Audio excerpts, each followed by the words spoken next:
Yeah, DB. Oh, just cleaning out the deadwood. Okay.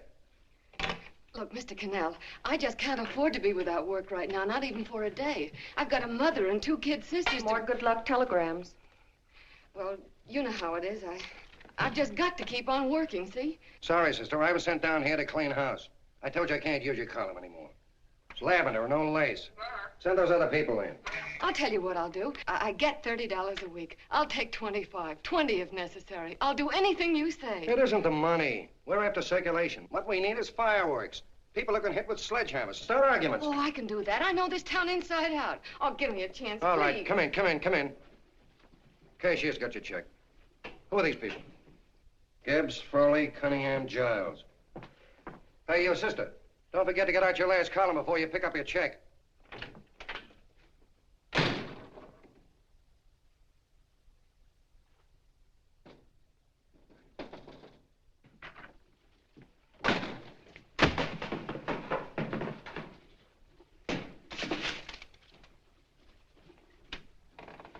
You're a couple of sticks shy in your column, man. Big rich slob like D.B. Norton buys a paper and 40 heads are chopped off. Did you get it, too? Yeah. You too? Oh, Joe. Oh, I'm sorry, darling. Why don't we tear the building down? Before you do, Ann, perhaps you'd better finish this column. Yeah, lavender and old lace. Wait, Joe. Wait. Wants fireworks, huh? Okay.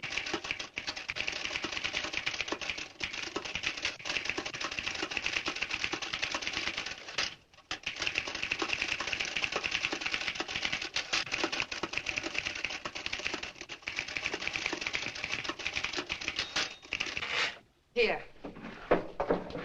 Below is a letter which reached my desk this morning. It's a commentary on what we laughingly call the civilized world. Dear Miss Mitchell, 4 years ago, I was fired out of my job. Since then, I haven't been able to get another one. At first, I was sore at the state administration because it's on account of the slimy politics here we have all this unemployment.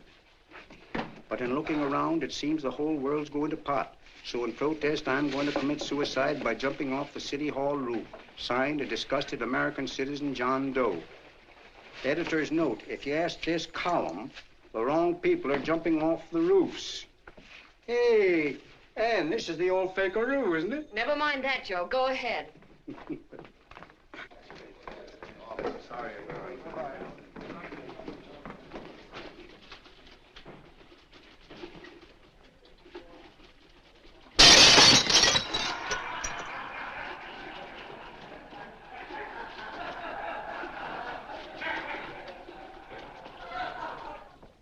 And it's because of the slimy politics that we have all this unemployment here.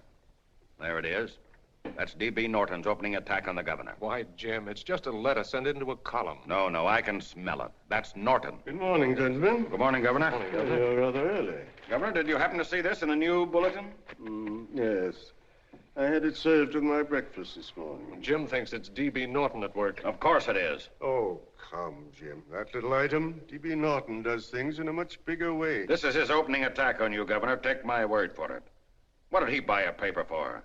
Why did he engage a high-pressure editor like Cannell for? He's in the oil business. I tell you, Governor, he's after your scalp. All right, Jim, all right. Don't burst a blood vessel. I'll look into it. Will you get me Spencer of the Daily Chronicle, please? Yes, I saw it, Governor. If you ask me, that's a phony letter. Why, that gagger's got whiskers on it. Okay, I'll get the mayor and maybe the Chamber of Commerce to go after them. Get Mayor Lovett on the phone. Sorry, the mayor's busy on the other phone. Yes, I know, Mrs. Brewster. It's a terrible reflection on our city. I've had a dozen calls already. Spencer of the Chronicle. Hold him. Just a minute. Yes, Mrs. Brewster. I'm listening. I insist that this John Doe man be found and given a job at once. Now, if something isn't done about it, I'll call out the whole auxiliary. Yes, and the junior auxiliary, too. We'll hold a meeting and see that it is. Yes, Spencer? Who? The governor? Well, what about me? It's my building he's jumping off of, and I'm up for re-election, too. What are you doing? Get Cannell at the bulletin. Why, he's liable to go right past my window. Get me Cannell. What was that? What? Out the window. Something just flew by. I didn't see anything. Well, don't stand there, you idiot. Go and look. Open the window. Oh, why did he have to pick on my building? Is there a crowd in the street? No, sir. Then maybe he's caught on a ledge. Look again. I think it must have been a seagull. A seagull? What's a seagull doing around the city hall? That's a bad omen, isn't it? Oh, no, sir. The seagull is a lovely bird. It's all right, Mrs. Brewster. It was just a seagull. Can I help? Nothing's happened yet. No, I'm watching. Don't worry, Mrs. Brewster. Just leave it all to me. Spencer, I'll call you back. Hello, Canal? What are you doing? This is the mayor. Yes, Mayor Lovett. How many times are you going to call me?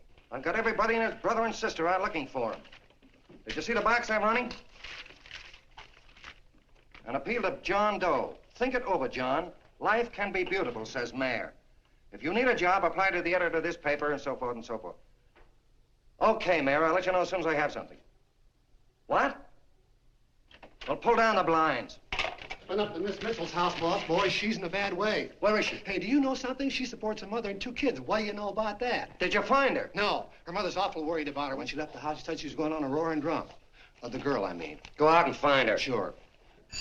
Hey, but the biggest thing I didn't tell you, her old man's Doc Mitchell. You know the doc that saved my mother's life and wouldn't take any money for it? You remember that. Okay, boss, I'll go and look for her. Holy smokes, Commissioner, you've had 24 hours. Okay, Hawkshaw, grab a pencil. Here it is again. About 5'5", brown eyes, light chestnut hair, and as fine a pair of legs as ever walked into this office. Did you want to see me? No. I've had the whole Army and Navy out searching for you because that's a game we play here every day. I remember distinctly being fired. That's right. But you have a piece of property that still belongs to this newspaper, and I'd like to have it. What's that? The letter. What letter? The letter from John Doe. Oh. The whole town's in an uproar. We've got to find him, and the letter's the only clue. There is no letter. We'll get a handwriting expert to... What? There is no letter. Say that again. There's no letter. I made it up. You made it up. Mm-hmm. You said you wanted fireworks. Don't you know there are 9 jobs waiting for this guy? 22 families want to board him free. 5 women want to marry him, and the mayor's practically ready to adopt him, and you... Just call the morgue, boss. They said there's a girl there. Shut up. Ann! Say, why didn't you... Beanie. Only one thing to do, Hank. Drop the whole business quickly. How? Run a story. Say John Doe was in here and is sorry he wrote the letter and... That's right. They've got it, sure. He came in here and I made him change his mind. Bulletin editor saves John Doe's life. Why, it's perfect. I'll have Ned write it up. Oh, Ned, I got a story I want you to... Wait a minute. Listen, you great, big, wonderful genius of a newspaper man. You came down here to shoot some life into this dying paper, didn't you? Well, the whole town's curious about John Doe, and boom, just like that, you're going to bury him. There's enough circulation in that man to start a shortage in the ink market. In what man? John Doe. What John Doe? John Doe, the one I made up. Look, genius, now look. Suppose there was a John Doe and he walked into this office. What would you do? Find him a job and forget about the whole business, I suppose, huh? Not me. I'd make a deal with him. A deal? Sure, when you get hold of a stunt that sells papers, you don't drop it like a hot potato. Well, this is good for at least a couple of months. You know what I'd do? Between now and, let's say, Christmas when he's going to jump, I'd run a daily on. Starting with his boyhood, his schooling, his first job. A wide-eyed youngster facing a chaotic world. The problem of the average man, of all the John Does in the world. Now, then comes the drama. He meets discouragement. He finds the world his feet of clay. His ideals crumble, so what does he do? He decides to commit suicide and protest against the state of civilization. He thinks of the river, but no, he has a better idea. The city hall. Why? Because he wants to attract attention. He wants to get a few things off his chest, and that's the only way he can get himself heard. So? So he writes me a letter, and I dig him up. He pours out his soul to me. And from now on, we quote, I protest by John Doe. He protests against all the evils in the world. The greed, the lust, the hate, the fear. All of man's inhumanity to man. Arguments will start. Should he commit suicide or should he not? People will write in pleading with him. But no, sir. John Doe will remain adamant. On Christmas Eve, hot or cold, he goes. See? Very pretty. Very pretty indeed, Miss Mitchell. But would you mind telling me who goes on Christmas Eve? John Doe. What John Doe? The one we hire for the job, you lunkhead. Wait a minute. Let me get this through this lame brain of mine. Are you suggesting we go out and hire someone to say he's going to commit suicide on Christmas Eve? Is that it? Well, you're catching on. Who, for instance? Anybody. Beanie'll do. Why, sure. Who, me? Jump off a... Oh, no, any time at Christmas. I'm superstitious.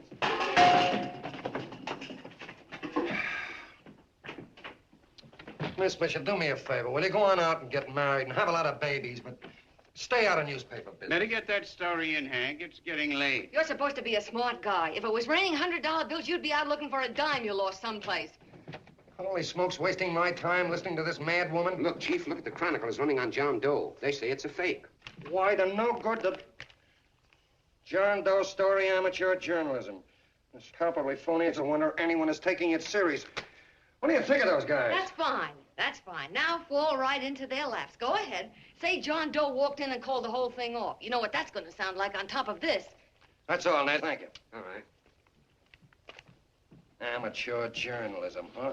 Why, that bunch of sophomores. I can teach them more about... Hey, boss, get a load of this. What? Look.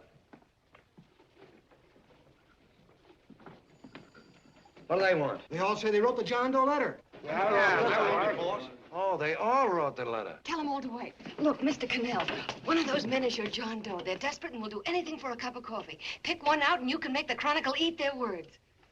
I'm beginning to like this. If you ask me, Hank, you're playing around with dynamite. No. The gal's right. We can't let the Chronicle get the laugh on us.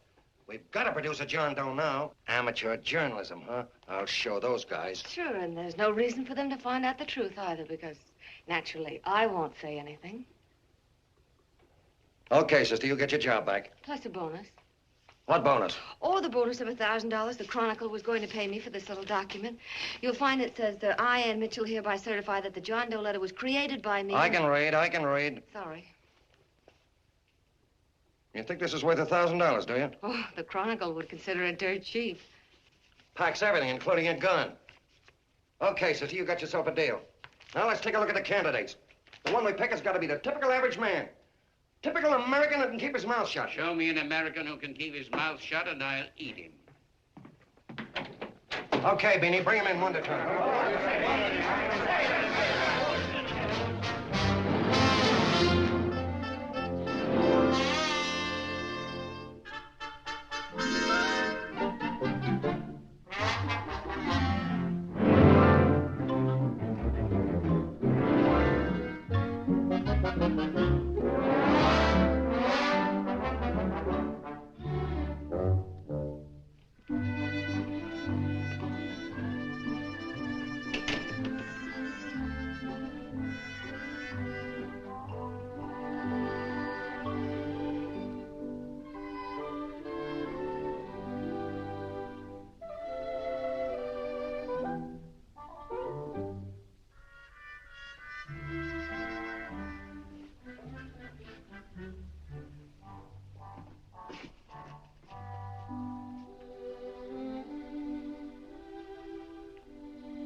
Did you write that letter to Miss Mitchell?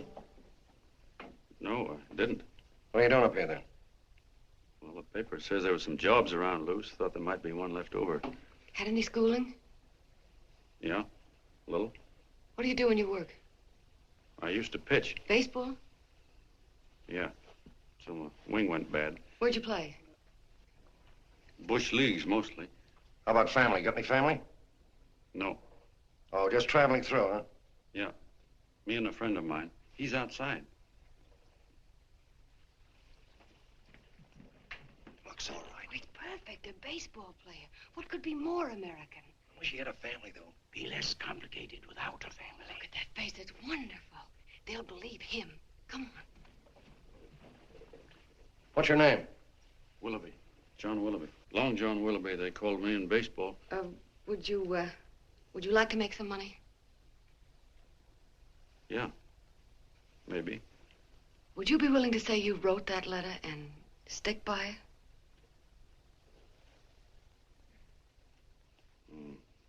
I get the idea. Yeah. Maybe.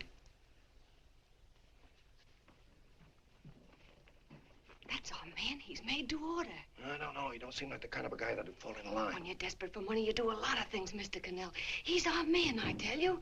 He's fainted. Get the water quickly. Hurry up, Pop. Oh. Right here, sit down. You all right? Yeah, I'm all right. How many is that, 6?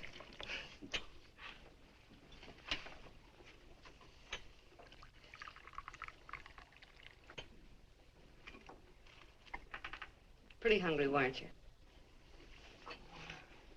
this John Doe business is batty, if you ask me. Well, nobody asked you. Trying to improve the world by jumping off buildings. You couldn't improve the world if the buildings jumped on you. Don't mind the colonel. He hates people. He likes you well enough to stick around. Well, that's because we both play doohickeys. I met him in a boxcar a couple of years ago. I was fooling around with my harmonica, and he comes over and joins in. I haven't been able to shake him since.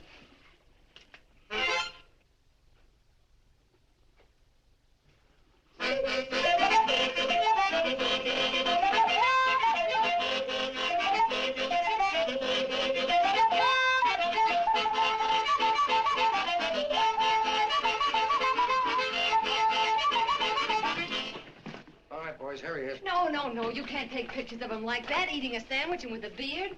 But he's going to jump off a building. Yes, but not because he's out of a job. That's not news. This man's going to jump as a matter of principle. Well, maybe you're right. We'll clean him up and put him in a hotel room under bodyguards. We'll make a mystery out of him. Did you speak to Mr. Norton? Thinks it's terrific. Says for us to go the limit. Wants us to build a bonfire under every big shot in the state. Oh, swell. Is that the contract? Yeah. What's he doing here? Friend of his. They play duets together. Duets? But can we trust him? Oh. I trust him. Oh, you trusted me. Well, that's fine. I suppose he trusts you, too. Oh, stop worrying. He's all right. Okay, but we don't want more than a couple of hundred people in on this thing. Now, the first thing I want is an exact copy of the John Doe letter in your own handwriting. I've got it already. Here. Now, that's fine. Now, I want you to sign this agreement. It gives us an exclusive story under your name, day by day, from now until Christmas. On December 26th, you get one railroad ticket out of town. And the bulletin agrees to pay to have your arm fixed. That's what you want, isn't it? Yeah, but it's got to be by Bonesetter Brown. Okay, Bonesetter Brown goes. Here, sign it. Meanwhile, here's $50 spending money. That's fine. Beanie? Yes, boss. Take charge of him. Get him a suite at the Imperial and hire some bodyguards. Yeah, and some new clothes, Beanie. You think we better have him deloused? Yeah. Both of them? Yes, both of them, but don't let them out of your sight. Hey, Beanie, gray suit, huh? Yeah. Okay, fellas.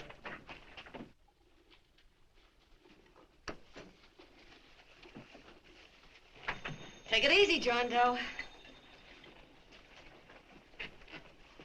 And you start pounding that typewriter. Oh, boy, this is terrific. No responsibilities on our part, just statements from John Doe, and we can blast our heads off. Before you pop too many buttons, don't forget to make out that check for $1,000. Okay, fellas, now, let me see. You sit outside the door. Nobody comes in, see? You two fellas sit in here. Hey, pretty nifty, huh? You ain't gonna get me to stay here. Sure you are. No, sir. That spot under the bridge where we slept last night's good enough for me. Say, what'll I do with this baggage? I'll stick him in the bedroom. Give me mine. I ain't staying. You know, we were headed for the Columbia River country before all this John Doe business came up. You remember that, don't you? Sure, I remember. Say, your ears popped coming up in the elevator. Mine did. All along, John. I tell you, it's no good. You're gonna get used to a lot of stuff that's gonna wreck you. Why, that $50 in your pocket's beginning to show up on you already. And don't pull that on me, neither. Stop worrying, Colonel. I'm going to get my arm fixed out of this. Hey, here's some cigars the boss sent us. Have one. Hey, Help cigars. yourself. No.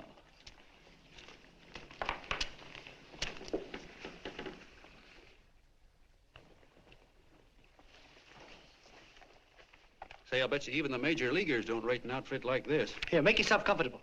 Paper? I don't read no papers, and I don't listen to radios either. I know the world's been shaped by a drunken barber, and I don't have to read it. I've seen guys like you go under before. Guys that never had a worry. Then they got a hold of some dough and went goofy. The first thing that happens Hey, to did a you guy... get a load of the bedroom? No. The first thing that happens to a guy like that, he starts wanting to go into restaurants and sit down at a table and eat salads and cupcakes and tea. Boy, what that kind of food does to your system.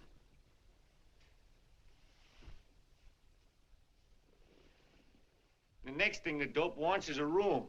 Yes, sir, a room with steam heat and curtains and rugs. And before you know it, he's all softened up and he can't sleep unless he has a bed. Hey, stop worrying, Colonel. $50 ain't gonna ruin me. I've seen plenty of fellas start out with $50 and wind up with a bank account. Hey, what's the matter with the bank account anyway? And let me tell you, Long John, when you become a guy with a bank account, they got you. Yes, sir, they got you. Who's got him? The helots. Who? Hey, there's the City Hall tower I was supposed to jump off of. It's even higher than this. Who's got him?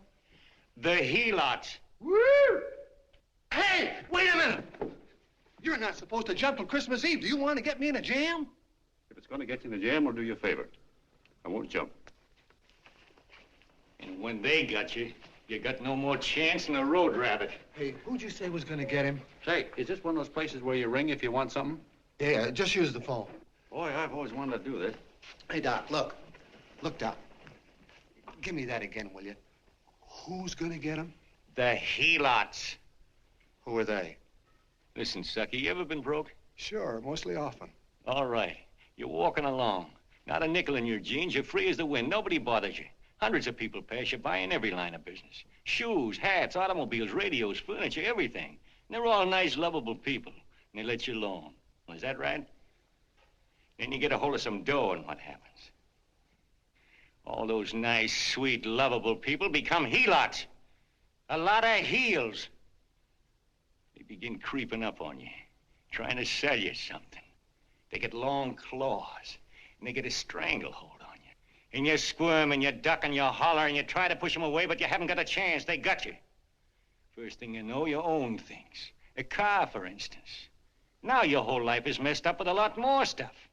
You get license fees, and number plates, and gas, and oil, and taxes, and insurance, and identification cards, and letters, and bills, and flat tires, and dents, and traffic tickets, and motorcycle cops, and courtrooms, and lawyers, and fines, and a million and one other things. And what happens? You're not the free and happy guy you used to be. You gotta have money to pay for all those things. So you go after what the other fellas got. And there you are. You're a helot yourself.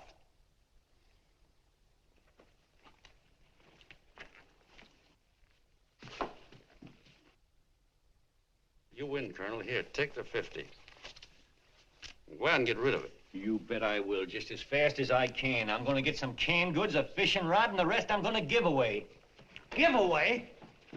Hey, get me a pitcher's glove. I gotta get some practice. Say, he's giving it away. I'm gonna get me some of that. Hey, come back here, you helot. Will you send up 5 hamburgers with all the trimmings, 5 chocolate ice cream sodas, and 5 pieces of apple pie? No, apple with cheese. Yeah, thanks.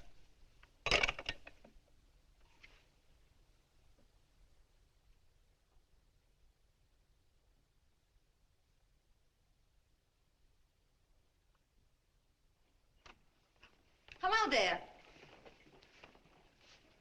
Well, well. If it isn't the man about town. All set, Miss Anne. Oh, yes. Let's go.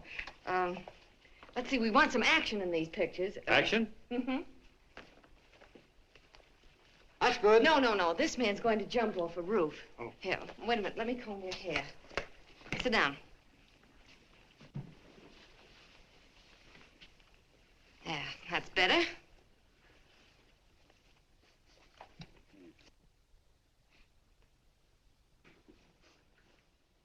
You know, he's got a nice face, hasn't he? Yeah, he's pretty. Here, sit down. Quiet, egghead. All right, now a serious expression. Can't. I'm feeling too good. Oh, come on now. This is serious. You're a man disgusted with all of civilization. With all of it? Yes, you're sore at the world. Come on now.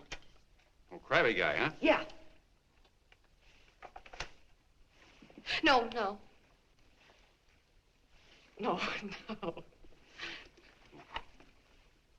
No, look. You don't have to smell the world. Well, all those guys in the picture Never mind those guys. All right, stand up. Now, let's see what you look like when you protest. Against what? Against anything. Just protest. You got me. Oh, look, I'm the umpire, and you just cut the heart of the plate with your fast one, and I called it a ball. What would you do? Oh, you did, huh? Yeah. Why can't you call him right, you boneheaded... Grab it, Eddie, grab it!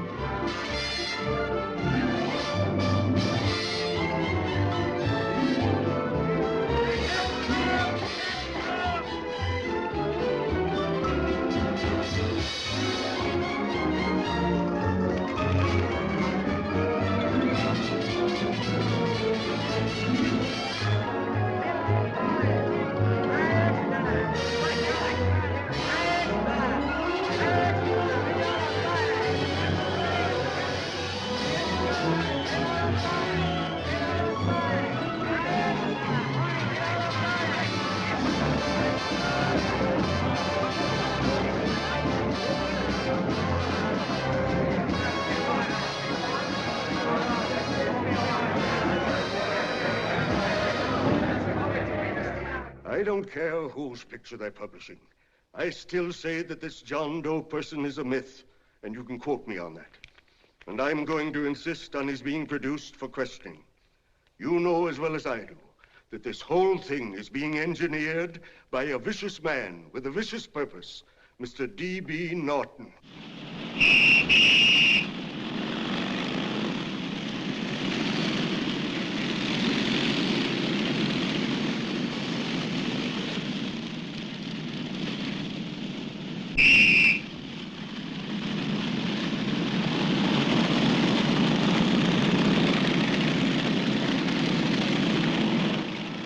And Miss Mitchell are at the house, sir. Oh, they are? All right. Come on. Personally, I think it's just plain stupidity to drop it. Now, you should see his fan mail. Thousands. Why, it's going over like a house afire. What are you afraid of, Canal? It's doubled our circulation. Yeah, but it's got everybody sore. Ads are being pulled. The governor's starting a libel suit. What's more, they all know John Doe's a phony, and they insist on seeing Well, what about it? Let them see him. We'll go on one better. They can also hear him. You own a radio station, Mr. Norton. Why not put him on the air? Watch out for this damn DB. She'll drive you batty. Oh, Look, we can't let him get to this Bush League pitcher and start pumping him. Good night.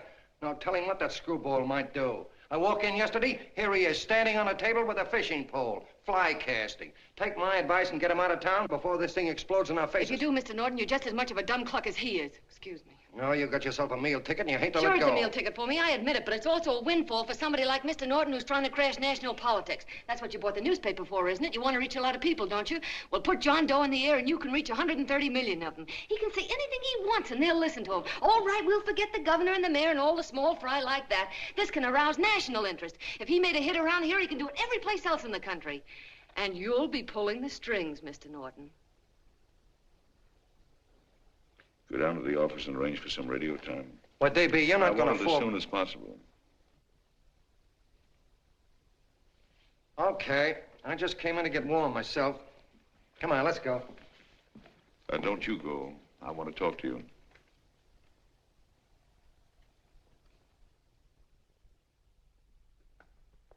Sit down.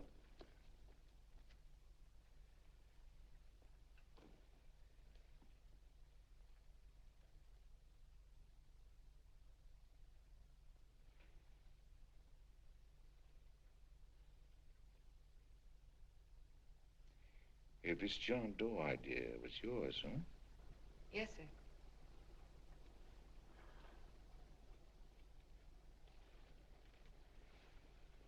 How much money do you get? $30.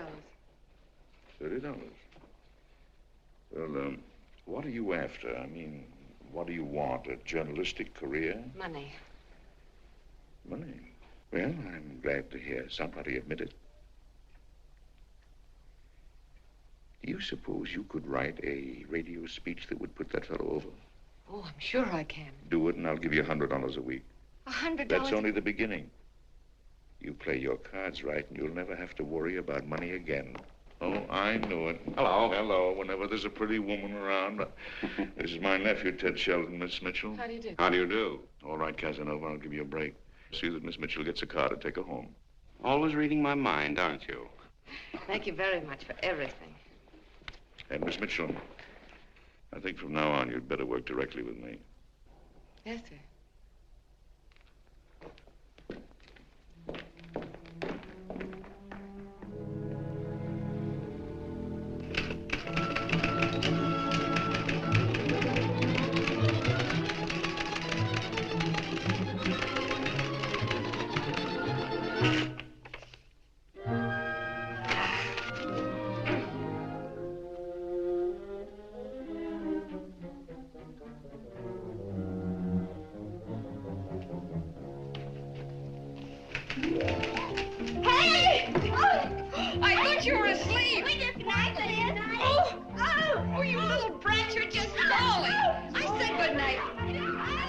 Come, children. It's past your bedtime. Come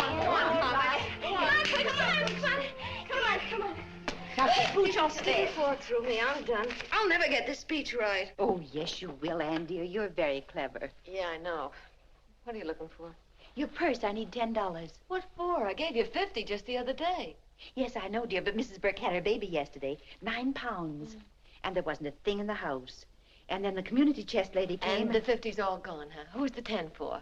The Websters. The Websters. You remember those lovely people your father used to take care of. I thought I'd buy them some groceries. Oh, Anne, dear, it's a shame those You're poor... marvelous, Ma. You're just like Father used to be. Do you realize a couple of weeks ago we didn't have enough to eat ourselves? Well, yes, I know, dear, but these people are in such need. And we have plenty now. If you're thinking of that $1,000, forget it. It's practically all gone. We owed everybody in town. Now, you just gotta stop giving all your money away. Oh, Anne, dear. Oh, I'm sorry, Ma. Oh, don't pay any attention to me. I guess I'm just upset about all this. Gee whiz, here I am with a great opportunity to get somewhere, to give us security for once in our lives, and I'm stuck. If I could put this over, your Mrs. Burke can have 6 babies. You mean this speech you're writing? Yeah, I don't know. I simply can't get it to gel. I created somebody who's going to give up his life for a principle. Hundreds of thousands of people are going to listen to him over the radio. And unless he says something that's sensational, it's just no good. Well, honey, of course, I don't know what kind of a speech you're trying to write, but judging from the samples I've read, I don't think anybody will listen. What? Darling, there's so many complaining political speeches. People are tired of hearing nothing but doom and despair on the radio. If you're going to have him say anything, why don't you let him say something simple and real, something with hope in it? If your father were alive, he'd know what to say. Oh, yeah. Father certainly would. Wait a minute.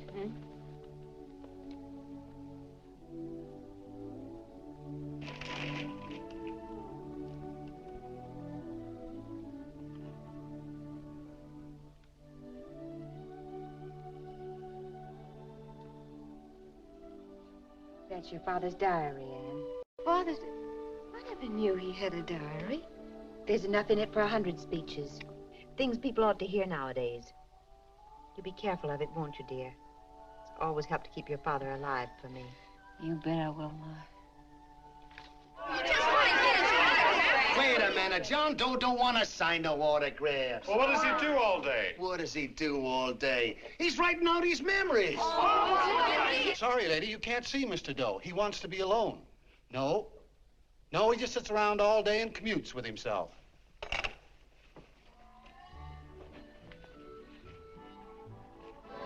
Oh!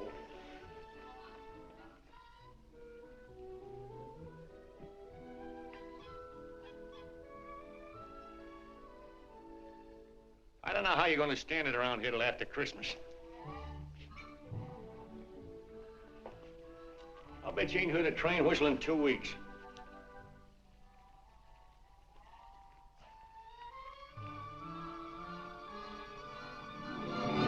Steve, right!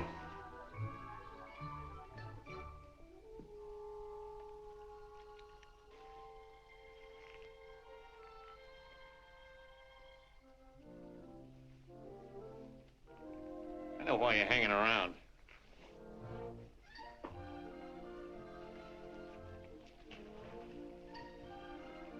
You're stuck on the girl. That's all a guy needs is to get hooked up with a woman.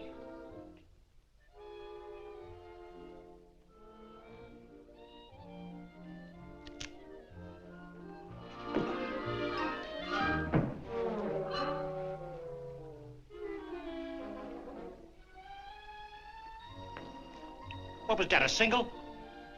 First baseman dropped the ball. Butterfingers! Tough luck, pal.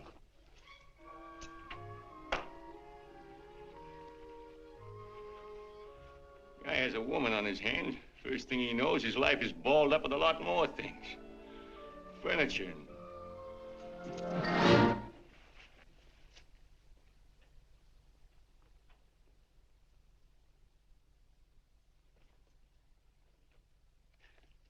Did you get him? You're out. Swell.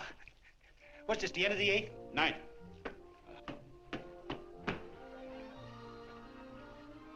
Hey, Beanie, there's a couple of mugs from the Chronicle snooping around out here. Huh. Come on, Angel Face. Gangway. What's the score, Angel Face? 3-2, off paper. Gee, that's great.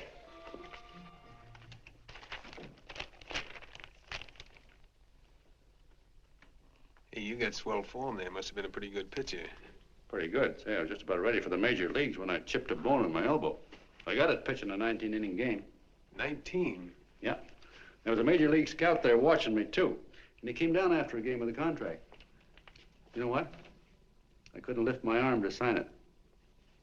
I'll be okay, though, as soon as I get it fixed up. It's too bad. What do you mean, too bad? Huh? Oh, that you'll never be able to play again. What are you talking about? I just told you I was going to get Well, you know how they are in baseball if a guy's mixed up in a racket. Racket? What do you mean? Well, I was just thinking about this John Doe business.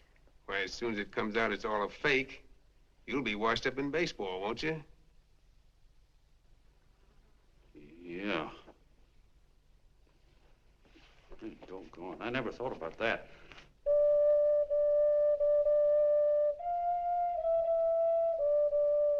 Gosh.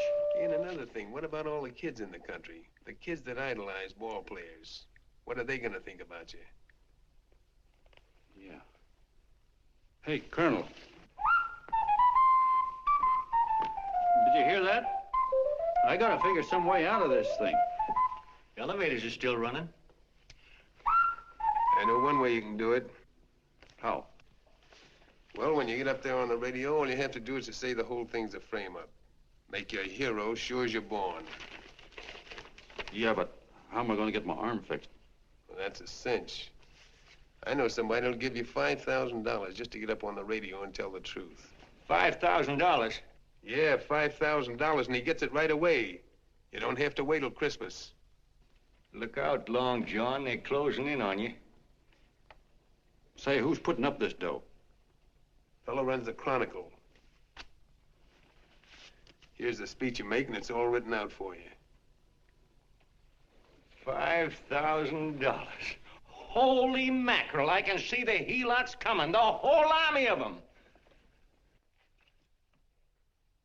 It's on the level.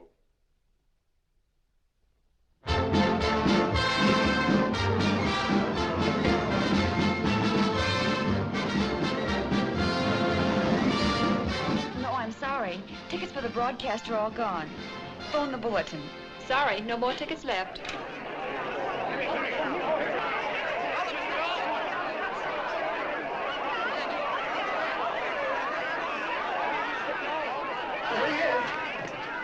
Hello, John. All set for the big night? Swell. Turn around. One moment. Now stand still. Huh? Mr. Doe. Big smile, Mr. Doe. That's swell. Okay, Jeannie, that's all. Take him out. Come on. Now, look, John, here's the speech. It's in caps and double spaced. You won't have any trouble reading it. Not nervous, are you? No. Of course not. He wouldn't be. Who? John Doe, the one in there. Hey, don't let your knees rattle. It picks up on the mic. Oh, Beanie, you needn't be nervous, John. All you have to remember is to be sincere. Pick up that phone, Miss Mitchell. It's for you. Okay. Hello? Yes, Mother. Oh, thank you, darling. Oh, there he is, the poor dear man. Oh, good luck to you, Mr. Doe. We want you to know that we're all for you. The girls all decided that you're not to jump off any roof at all. Even if we have to we'll stop it. You got the speech I gave you? Yeah. Now, look. I'll give this money to the colonel just as soon as you get started. We'll have a car waiting at the side entrance for you. Okay. How'd you get in here? Huh? Oh, I just came in to wish him luck. Come on, out. Mother says good luck, too. John, when you read that speech, please believe every word of it. He's turned out to be a wonderful person, John. Who? John Doe, the one in the speech. Oh. You know something? I've actually fallen in love with him. All right, there he is, sister. Now, come on, plenty of room. What's the idea? No, that's too much. Not so much. Come on, that's it. Oh, this is no time for cheap publicity, Mr. Cannell. Listen, if that guy lays an egg, I want to get something out of it. I'm getting a Jane Doe ready. Oh, come on. Yeah. Will you, fellas? Yeah, Give me a all right, chance. that's I enough. have to raise just one more. Well, that's fine, honey. You go ahead. After you've been doing it. Honey, go ahead. How you doing? Oh. All right, Benny, bring him in. Holy smoke, a half a helot. There you are, boss, just like you ordered. Symbols of little people. Okay, get him up. All right, young fella. This is ridiculous, Mr. Cannell. Come on, give me a chance. The man's on the air, please. one shot. Oh, fellas, I told you could have all the pictures you want. No, come on, ask. You can have a... Come on, that's right. Afterwards, you can get all the pictures you want. Thank you very much. Come on, will you? Afterwards, that's right. Come on, Snooks, you've got to bail out. Okay, goodbye, Mr. Doe. Beanie. All right. Better get ready. 1 minute to go. Wow, hey, 1 minute to go and the score is nothing to nothing. Now, please, John, You won't let me down, will you? Will you? Of course you won't. If you'll just think of yourself as the real John Doe. Listen, everything in that speech are things a certain man believed in. He was my father, John. When he talked, people listened. And they'll listen to you, too. Funny. You know what my mother said the other night? She said to look into your eyes, that I'd see Father there. Hey, what do you say? Okay, we're coming. Come on. Now, listen, John, you're a pitcher. Now get in there and pitch. Good luck. Give him room, let him through. Come on.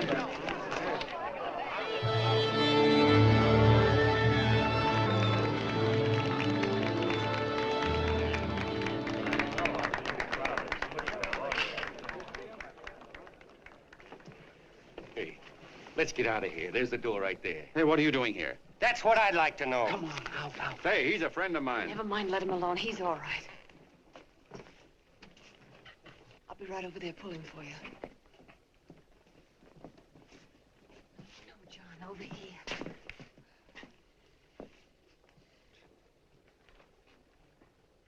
Stand by.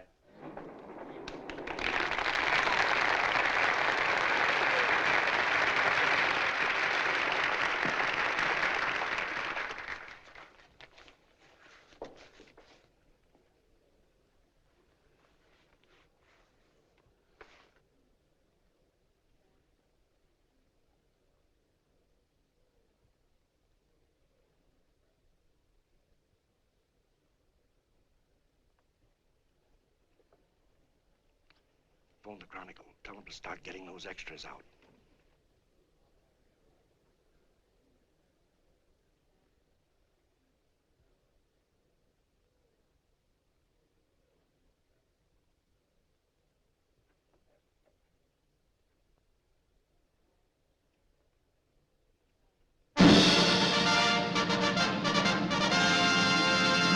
And good evening, ladies and gentlemen. This is Kenneth Fry speaking for the New Bulletin. Tonight we give you something entirely new and different.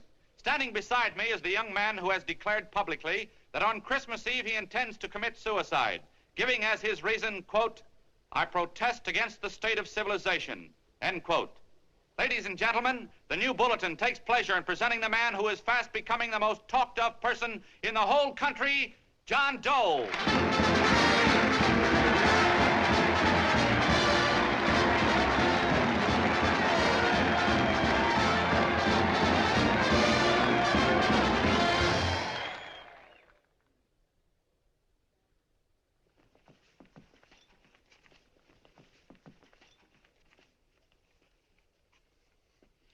Ladies and gentlemen, I am the man you all know as John Doe. I took that name because it seems to describe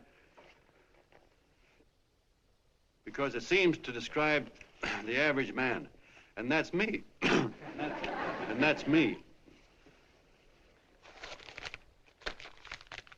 Well, it was me before I said I was going to jump off the city hall roof at midnight on Christmas Eve. Now I guess I'm not average anymore. Now I'm getting all sorts of attention. From big shots, too. We've been double-crossed. The mayor and the governor, for instance. They don't like those articles I've been writing. You're an imposter, young fella. That's a pack of lies you're telling. Who wrote that speech for you? Benny, get that guy. Hey, Ken.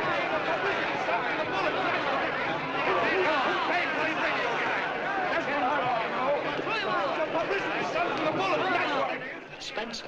Ladies and gentlemen, the disturbance you just heard was caused by someone in the audience who tried to heckle Mr. Doe. The speech will continue.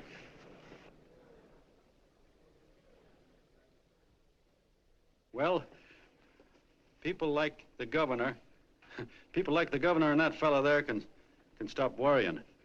I'm not going to talk about them. I'm going to talk about us, the average guys, the John Does.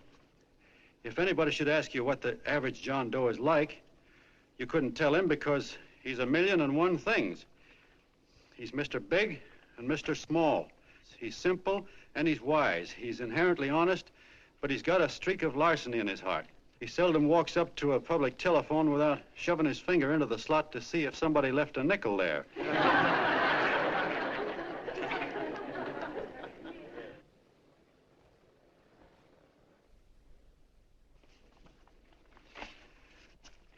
He's the man the ads are written for. He's the feller everybody sells things to. He's Joe Doe, the world's greatest stooge and the world's greatest strength.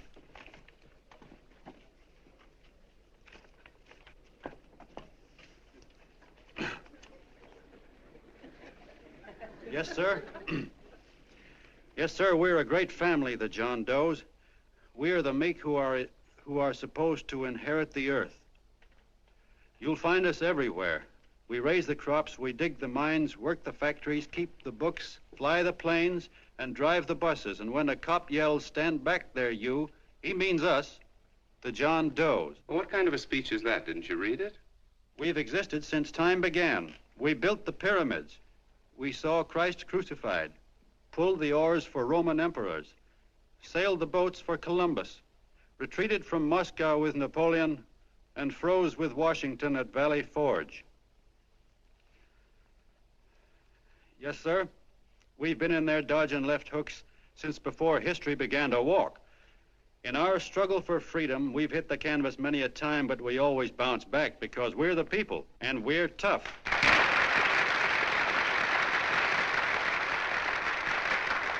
They've started a lot of talk about free people going soft, that we can't take it. That's a lot of hooey. A free people can beat the world at anything, from war to tiddlywinks, if we all pull in the same direction.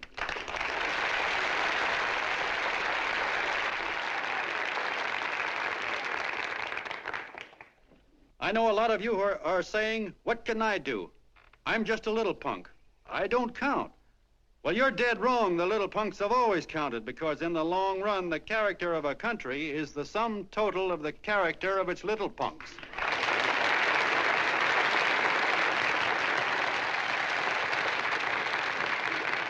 But we've all got to get in there and pitch. We can't win the old ball game unless we have teamwork. And that's where every John Doe comes in. It's up to him to get together with his teammate. And your teammate, my friends, is the guy next door to you.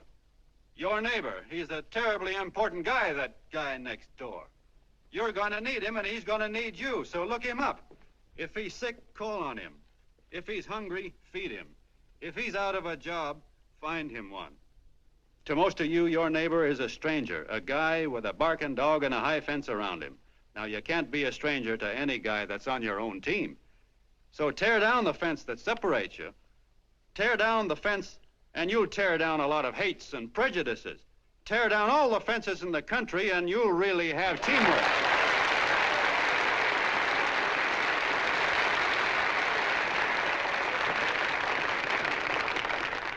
I know a lot of you are saying to yourselves, "He's asking for a miracle to happen. He's expecting people to change all of a sudden."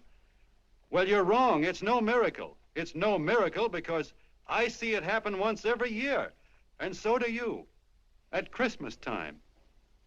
There's something swell about the spirit of Christmas, to see what it does to people, all kinds of people. Now, why can't that spirit, that same warm Christmas spirit, last the whole year round?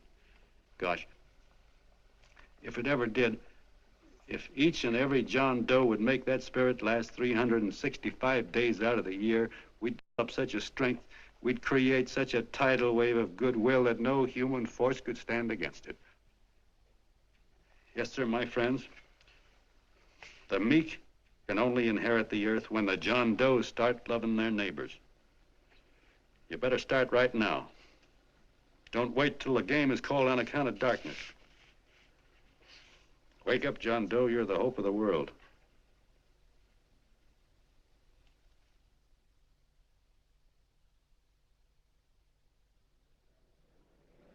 John, you were wonderful.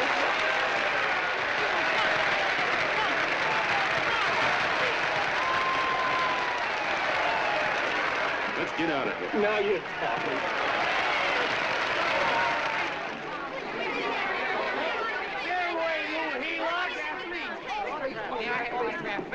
Please, hey!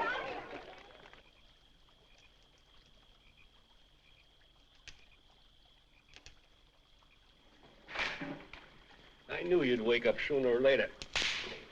Boy, am I glad we got out of that mess. I had the $5,000 sewed up. Could have been on my way to old Doc Brown. You're a pitcher, John, she says. Now, go in there and pitch. What a sucker. Yeah, she's a heel-out just like the rest of us. Lucky you got away from her. What was I doing up there making a speech anyway? Me, huh? Geez, the more I think about it, the more I could... Tear down all the fences. Why, if you tore one picket off of your neighbor's fence, he'd sue you. $5,000 had it right in my hand. What do you mean he ran away? Well, go after him, find him. That man is terrific.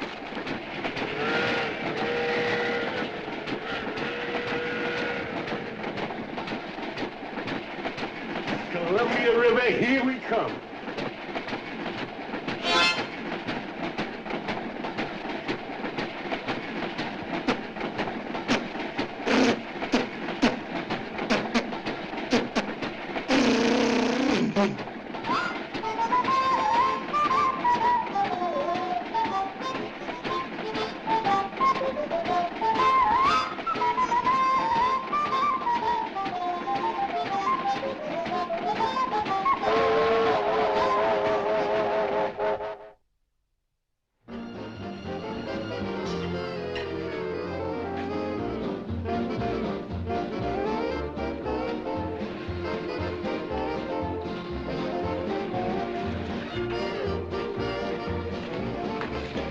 Jitterbugs. Yeah. Say, how much money we got left? 4 bits. Better make it donuts, huh? Yeah.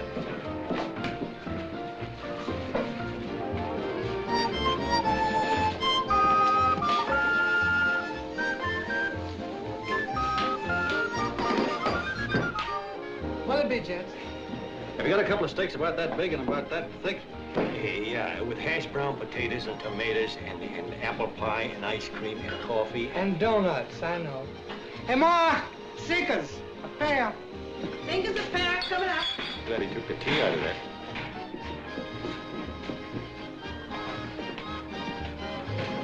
Hey, look. Join the John Doe Club. John Doe Club?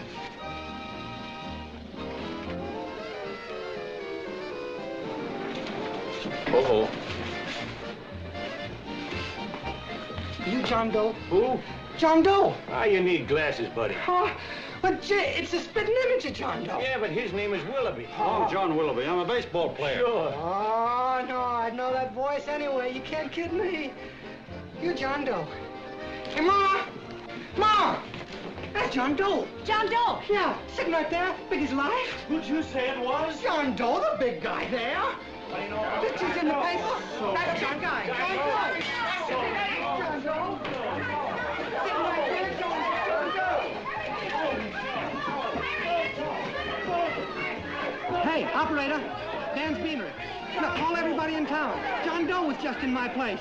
Yeah, he ordered donuts.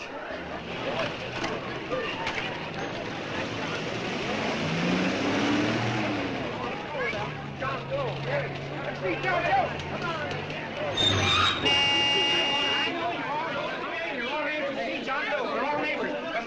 Packed like a sardine box. What does John Doe look like, Mr. Mayor? Oh, he's one of those great big outdoor type men. No, you can't see him. You didn't vote for me the last time. Shame on you. What are you doing there? Get off my front porch anyhow. Mr. Norton come yet? Oh, well, I wonder where he's at. What's keeping him? He should have been here 15 minutes ago. Oh, there it comes now. Now, everybody on your dignity. Don't do anything to disgrace us. A little town, but we got to show off.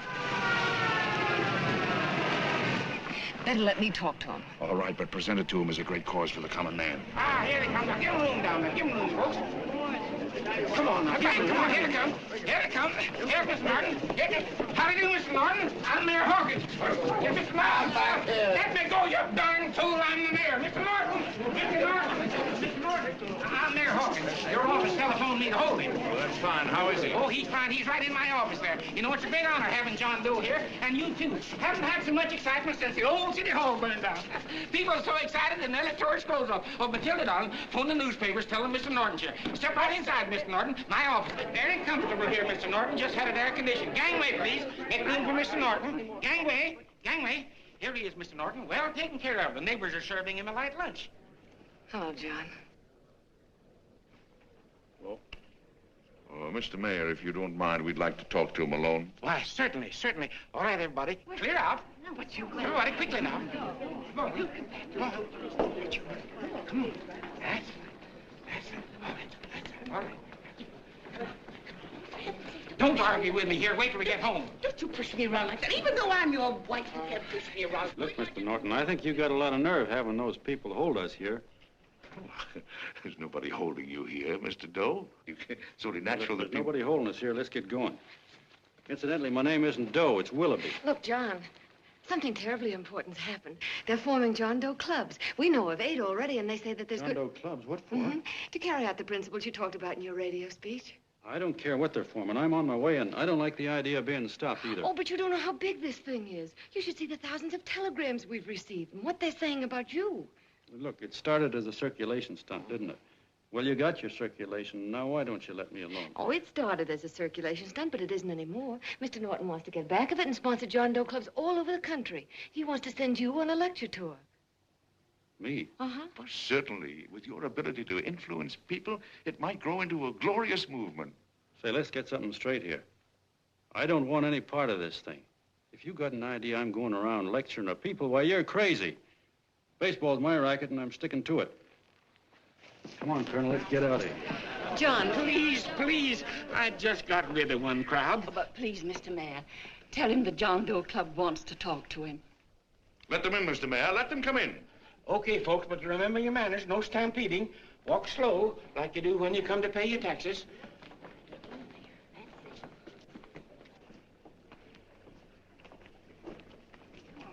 Okay. All right, give me a chance. Come right in. My name's Bert Hansen, Mr. Doe. I'm the head soda jerker at Schwabacker's drugstore. Well, sir, you see, me and my wife, we heard your broadcast, and we got quite a bang out of it, especially my wife. Kept me up half the night saying, that man's right, honey. The trouble with the world is nobody gives a hoot about his neighbor. That's why everybody in town's sore and cranky at each other. And I kept saying, well, that's fine, but how's a guy gonna go around loving the kind of neighbors we got? Old Sourpuss, for instance. You see, Sourpuss Smithers is a guy lives all alone next door to us. He's a cranky old man that runs a second-hand furniture store. We haven't spoken to him for years. I always figured he was an ornery old gent that hated the world because he was always slamming his garage door and playing the radio so loud he kept half the neighbors up. Well, anyway, the next morning, I'm out watering the lawn, and I look over, and there's Sourpuss on the other side of the hedge straightening out a dent in his fender. And my wife yells to me out the window. She says, go on, speak to him, Bert. And I figured, well, heck, I can't lose anything, so I yelled over to him, good morning, Mr. Smithers. He went right on pounding his fender. Was I burned? So I turned around to give my wife a dirty look, and she said, louder, louder, he didn't hear you. So in a voice you could have heard in the next county, I yelled, good morning, Mr. Smithers. Well, sir, you could have knocked me over with a feather. Old Sourpuss turned around, surprised-like, and he put on a big smile, came over and took my hand like an old lodge brother, and he said, good morning, Hanson.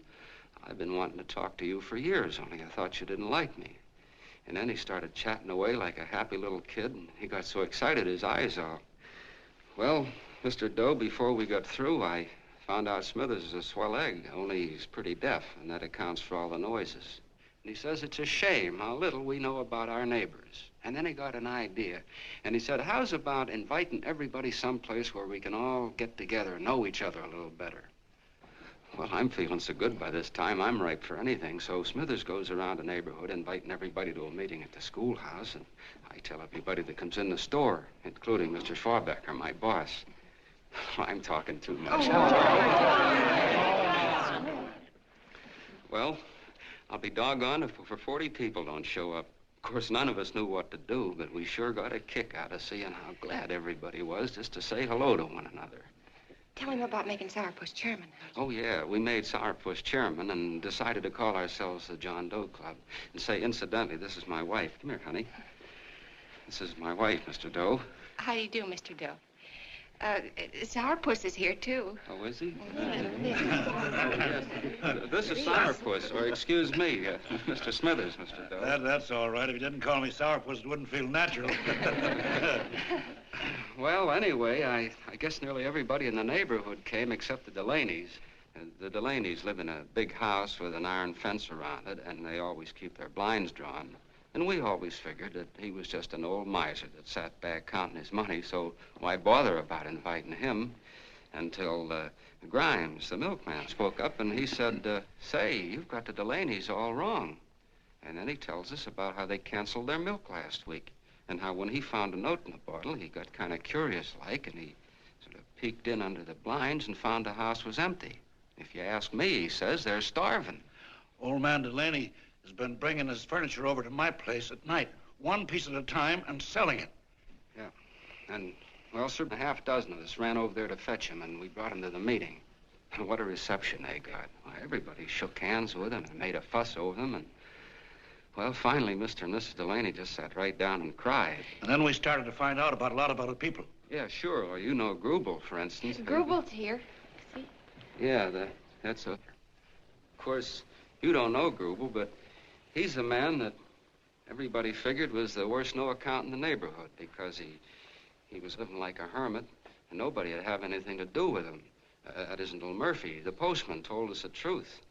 Why, Grubel, he says, he lives out of garbage cans because he won't take charity, because it'd ruin his self-respect, he says.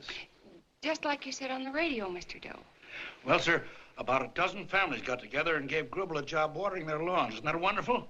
And then we found jobs for 6 other people, and they've all gone off for leave. Yeah, and my boss, Mr. Schwabecker, made a job in his warehouse for old man Delaney. And he gave you that $5 raise. Yeah, wasn't that swell? Why, Bert, I feel slighted. I'd like to join, but nobody asked me. I'm sorry, Mayor, but we voted that no politician could join. Just the John Does of the neighborhood, because you know how politicians are.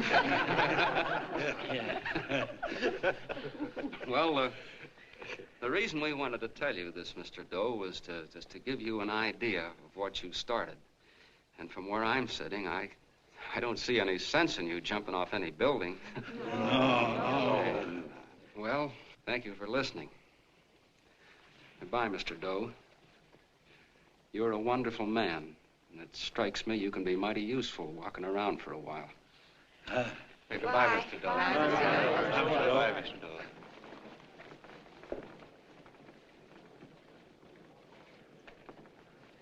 I'm Mrs. Delaney, Mr. Doe, and God bless you, my boy.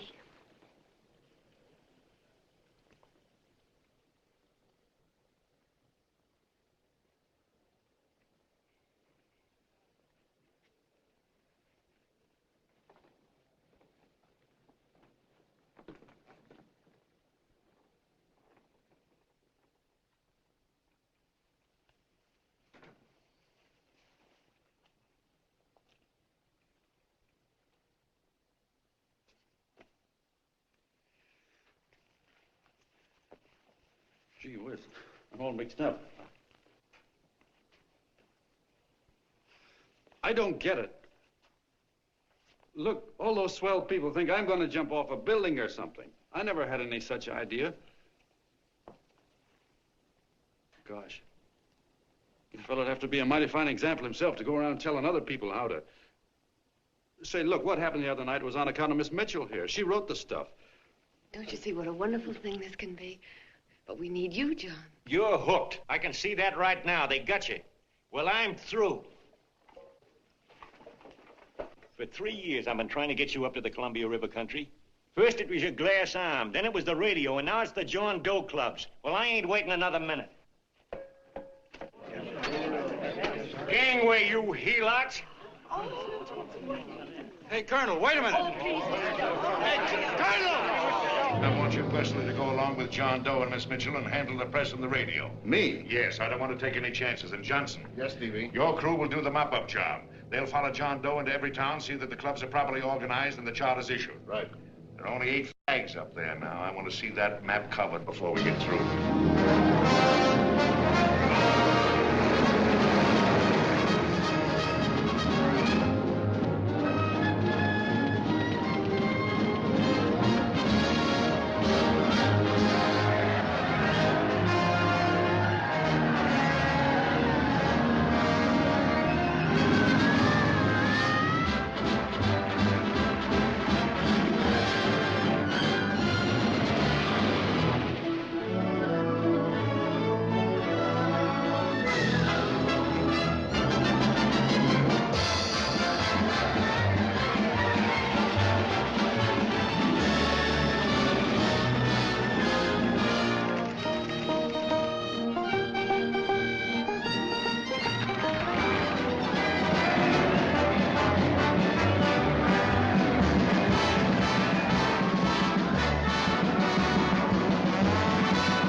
growing like wildfire.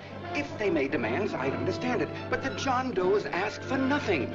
People are going off relief. If this keeps up, I'll be out of a job. As soon as it gets strong enough, we'll find out what John Doe wants. 30 every Thursday, 60 at 60. Who knows what? I'm sorry, boss. They just won't let anybody talk politics to them. It's crazy. We've got to get to them. They represent millions of voters.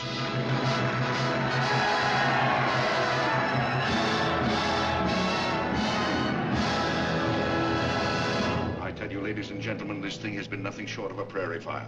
We've received so many applications for charters to the John Doe clubs, we haven't been able to take care of them. I'd hate to have that many pins stuck in me. This John Doe convention is a natural. It's going to put our city on the map. By over 2,400 John Doe clubs are sending delegates. Can you imagine that? You, Mr. Mayor, will be the official host. You will make the arrangements for decorating the city, parades, and a reception for John Doe when he gets home. And don't wear your high hat. No high hat? No high hat. And from you, Canelo, I want a special John Doe edition every day until the convention is over.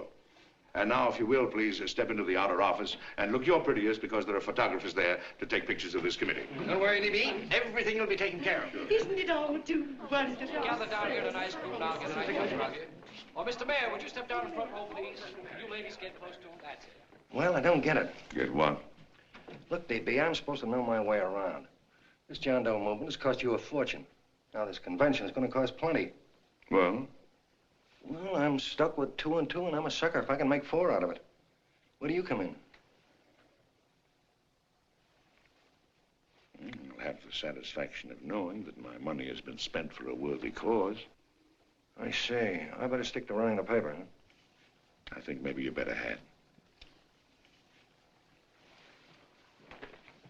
Canal, I'd like to have the John Doe contract, all the receipts for the money we advanced him, and the letter Miss Mitchell wrote, for which I gave her $1,000. Yes, sure. Well, we leave for the airport. Half an hour. Is that Johnny boy's room? Better hustle him up. He'll be ready on time. He's packing. Ah, good. Did you see his picture on the cover of Time? Yeah.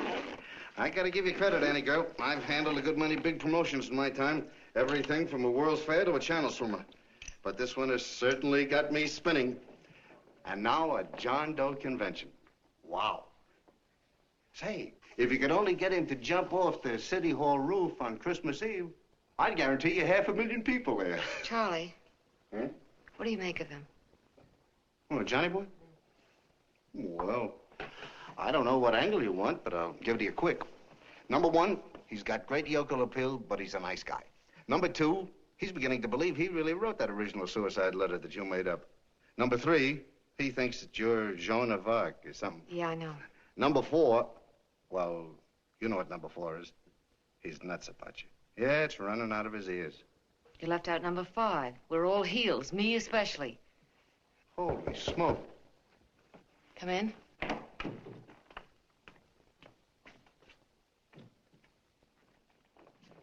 Small pack. Good. I'll go and get Beanie Boy. Okay, Charlie boy.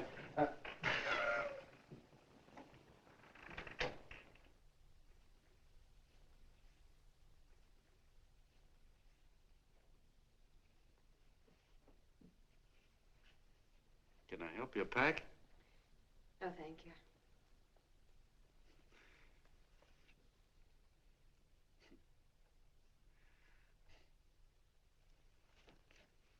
Do you care if I sit down out here? No.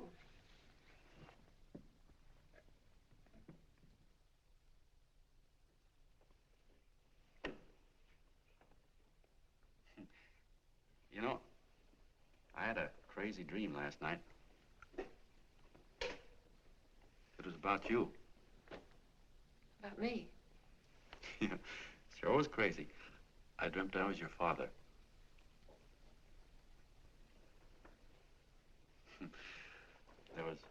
There was something I was trying to stop you from doing. So I got up out of bed and I walked right through the wall here, right straight into your room. You know how dreams are. And there you were in bed. But you're a little girl, you know, about 10. And very pretty, too. So I shook you, and the moment you opened your eyes, you hopped out of bed and started running like the devil in your nightgown. You ran right out the window there, and you ran out over the tops of buildings and roofs and everything for miles. And I was chasing you. And all the time you were running, you kept growing bigger and bigger and bigger, and pretty soon you were as big as you are now, you know, grown up. And all the time I kept asking myself, what am I chasing her for? And I didn't know. Isn't that a hot one? Well, anyway, you ran into some place, and then I ran in after you, and when I got there, there you were, getting married. And the nightgown had changed into a beautiful wedding gown. You sure look pretty, too. And then I knew what it was I was trying to stop you from doing. Dreams are sure crazy, aren't they? Well, would you like to know who it was you were marrying? Oh, a tall, handsome Ubangi, I suppose. No, not that bad. It was that fellow that sends you flowers every day. Yeah, what's his name? Mr. Norton's nephew? Ted Sheldon. Yeah, that's the one. But here's the funniest part of it all. I was the fellow up there doing the marrying, you know, the justice of peace or something. You were? I thought you were chasing me. Well, yes, I was, but I was your father then, you see. But the real me, John Doe, or that is, Long John Willoughby, I was the fellow up there with the book. You know what I mean? I guess so. Then what happened? Well, I took you across my knee and I started spanking you. That is, I didn't do it. I mean, I did do it, but it wasn't me, you see. I was your father then. Well, I held you across my knee and I said, Annie, I won't allow you to marry a man that's just rich or that has his secretary send you flowers. The man you marry has got to swim rivers for you. He's got to climb high mountains for you. He's got to slay dragons for you. He's got to perform wonderful deeds for you. Yes, sir. And all the time, the guy up there, you know, with the book, me, just stood there nodding his head. And he said, go to it, Pop. Whack her one from me, because that's just the way I feel about it, too. So he said, come on down here and whack her yourself. So I came down and I whacked you a good one, see? And he whacked you. And I whacked you another one. We both started whacking you like... Well, if you're through whacking her, come on, let's get going. Okay, fellas, right in here. You go out the side entrance. There's a bunch of autograph seekers out front. We'll be down with the bags in a minute. Come on, don't make a government project out of this. Hi, Benny. When's our plane take off again? Couple of minutes. How many people do you think we've talked to already, outside the radio, I mean? Oh, I don't know. About 300,000. 300,000? What makes them do it, Ann? What makes them come and listen and get up their John Doe clubs the way they do? I've been trying to figure it out. Look, John, what we're handing them are platitudes, things they've heard 1,000,000 times. Love thy neighbor, clouds have silver linings, turn the other cheek. It's just a... Yeah, I heard them 1,000,000 times, too, but there you are. Maybe they're like me, just beginning to get an idea of what those things mean. You know, I never thought much about people before. They were always just somebody to fill up the bleachers. And the only time I worried about them is when they didn't come in to see me pitch. You know, lately I've been watching them when I talk to them. I could see something in their faces. I could feel that they were hungry for something. You know what I mean? Maybe that's why they came. Maybe they're just lonely and wanted somebody to say hello to. I know how they feel. I've been lonely and hungry for something practically all my life.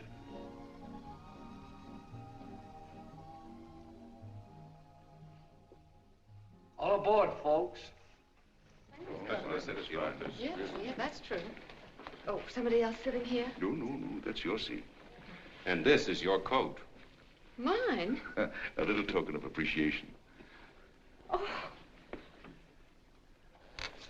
Oh, it's beautiful, D.B. Well, I don't quite know what to say. Well, don't say anything at all. Just sit down.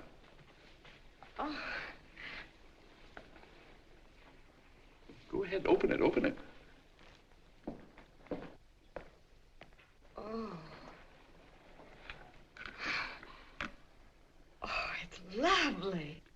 contract goes with it. Well, come on, spring it. You've got something on your mind. It must be stupendous. You know, that's what I like about it. Right to the point, like that. All right, Practical Annie, here it is. Tomorrow night, before a crowd of 15,000 people and talking over a nationwide radio hookup, John Doe will announce the formation of a third party. A third party? Yes, the John Doe Party. Devoted entirely to the interests of all the John Does all over the country, which practically means 90% of the voters.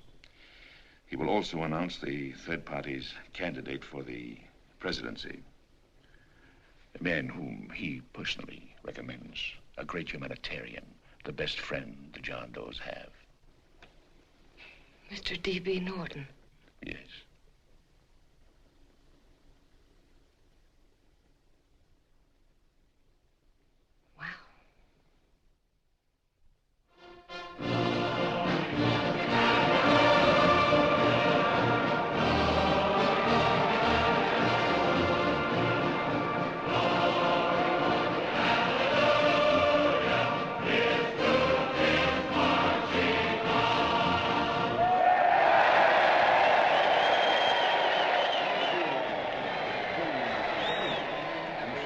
And although the opening of the convention is hours off, the delegates are already pouring into the ballpark by the droves, with lunch baskets, banners, and petitions asking John Doe not to jump off any roof. No matter how you look at it, it's still a phenomenal movement. These John Does, or the hoi polloi, as you've heard people call them, have been laughed at and ridiculed. But here they are, gay and happy, having traveled thousands of miles, their expenses paid by their neighbors, to come here to pay homage to their hero, John Doe. And in these days of wars and bombings, it's a hopeful sign that a simple idea like this can sweep the country. An idea based on friendliness, on giving and not taking, on helping your neighbor and asking nothing in return. And if a thing like this can happen, don't let any of your grumbling friends tell you that humanity is falling apart. This is John B. Hughes, signing off now and returning you to our main studio until 9 o'clock, when the convention will officially open. Oh, John, come in. Say, I'm it's raining out a little. That's all right. It's good to see you. Sit down. Thanks.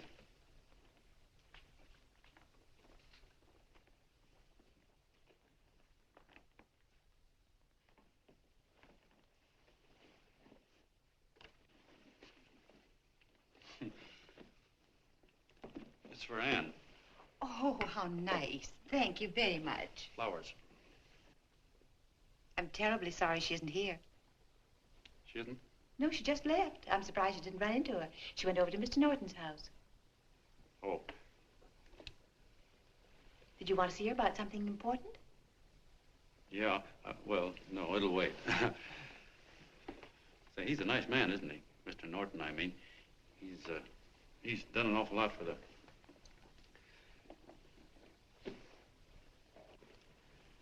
Well, say, my coat's pretty wet. I'm afraid I might have wet the couch a little.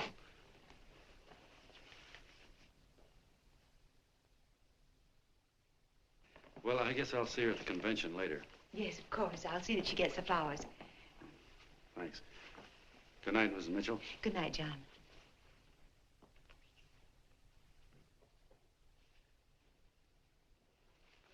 Say, Miss Mitchell, I'm kind of glad Anne isn't here.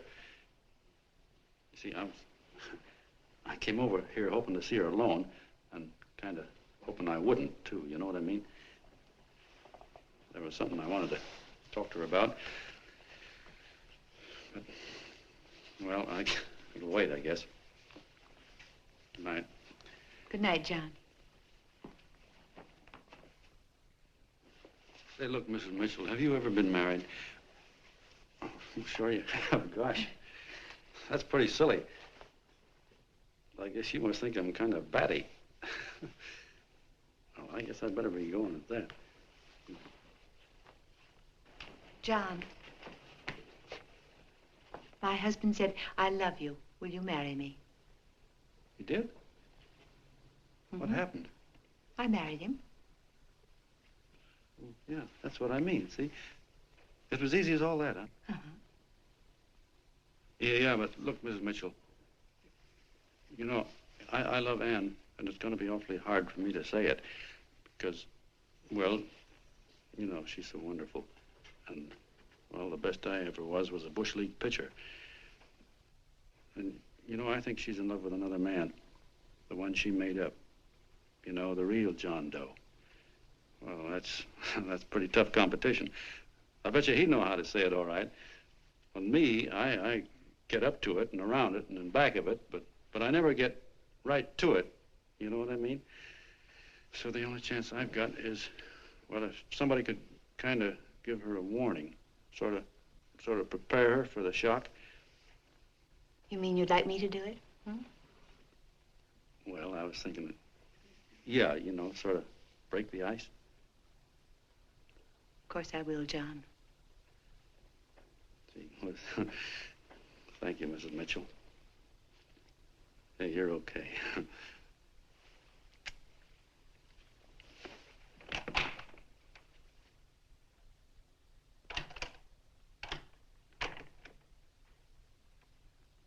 This John Doe meeting is going to be one of the biggest things that ever happened. Why, they're coming from all over. Trains, boxcars, wagons. Look out! Hello, bodyguards. Hey, had your dinner yet? No, Chip. Oh, that's all right. Well, look, no, go ahead and have your dinner. Wait a minute, John.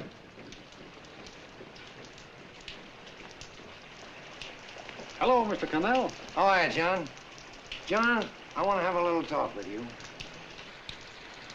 What's the matter? Are you falling? Come on. Hey, boss. Oh, quiet.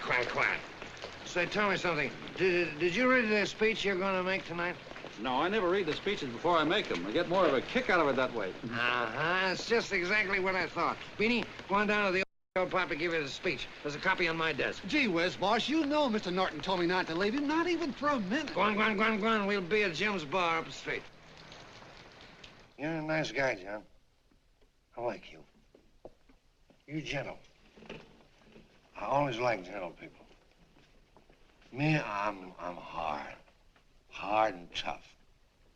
I got no use for hard people. Gotta be gentle to suit me.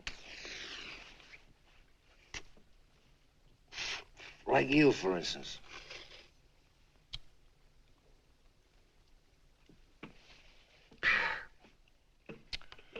Yep, I'm hard. But you want to know something? I've got a weakness. Never guess that, would you? Well, I have. Want to know what it is? Star-Spangled Banner. Screw you, huh? Well, maybe it is, but play the Star-Spangled Banner. I'm a sucker for it. Always gets me right here. Know what I mean? Yeah, it gets me right back here. Oh, back there, huh? Well, every man to his own taste. You weren't old enough. You weren't old enough for the World War, were you, Jim? No, of course not. No, you must have been just kidding. I was. I was just ripe and raring to go. You know what my old man did when I joined up? He joined up, too. Got to be a sergeant. And here's a kick for you. We were in the same outfit. Funny, huh? Hmm?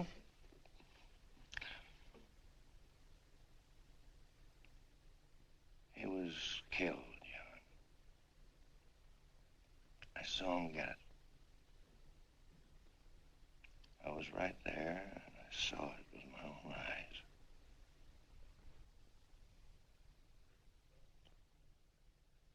Me, I came out without a scratch. That is, excepting my ulcers.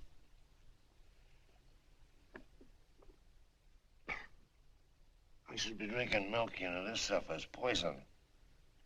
Hey, Tubby. Yes, Mr. Connell. What do you say, huh? All right.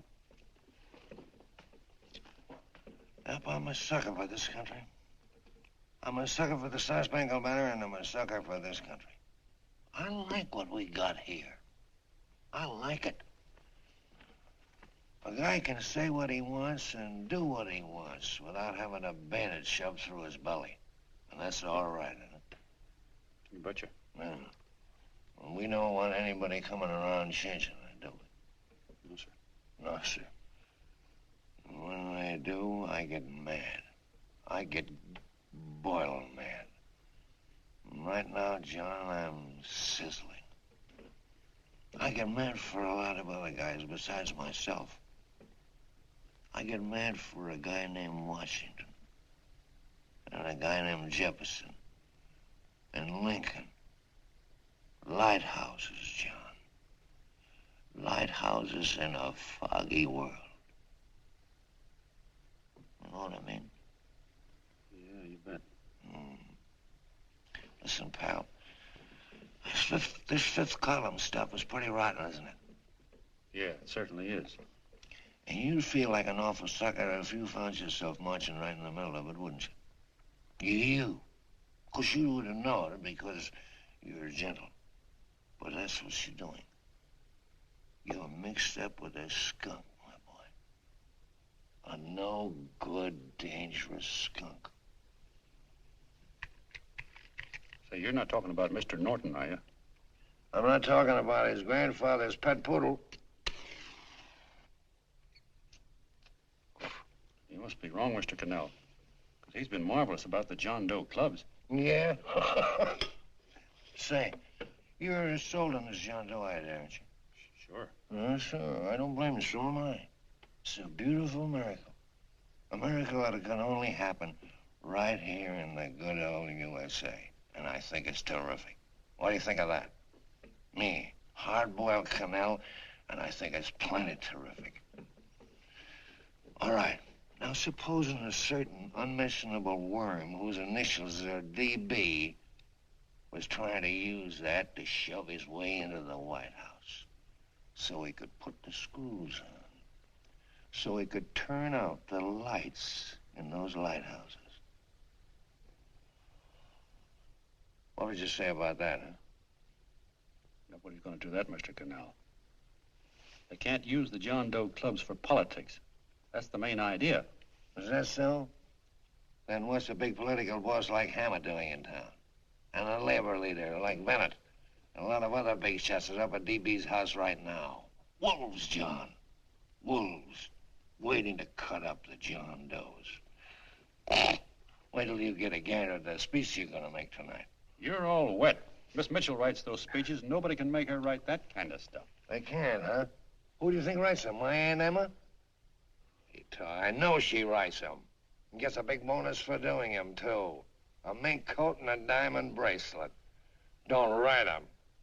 Why, that gold-grabbing dame would double-cross her own mother for a handful of Chinese yen. Shut up. If you weren't drunk, I'd... Hey, boss. Here's the speech, boss. Hey. Go on and read it, John, and then start sucking. Hey, wait a minute, Mr. Doe. Tubby? Yes, sir. Better bring me a glass of milk. I'm smoking too much. Yes, Charlie? Got everything all set? Fine. John Doe been taken care of? Good. How many people do you think will be there? 15,000? Oh, my, that's fine. Now, listen, Charlie. As soon as John Doe stops talking about me, I want you to start that demonstration. And make it a big one, you understand? Don't worry about that, DB. My boys are there. They'll take care of it. What? Yes, I'll be there 15 minutes after I get your call. Why, Mr. Doe. Where are they? In the dining room, sir.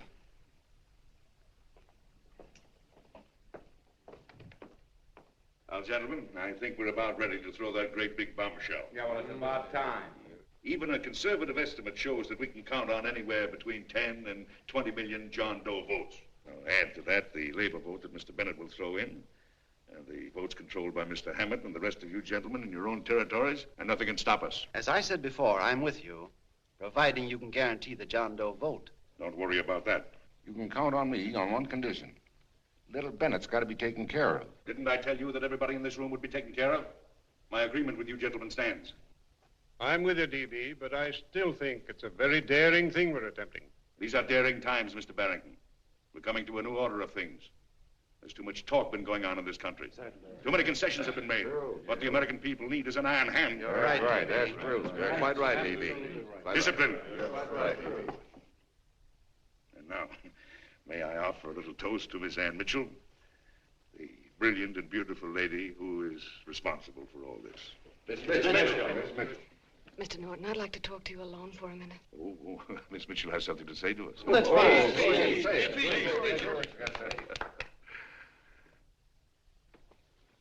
Hello.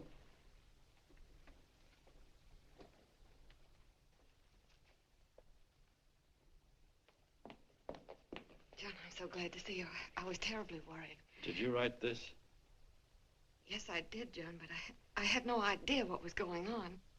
You didn't? No. That's a swell bracelet you're wearing. John, why aren't you at the convention?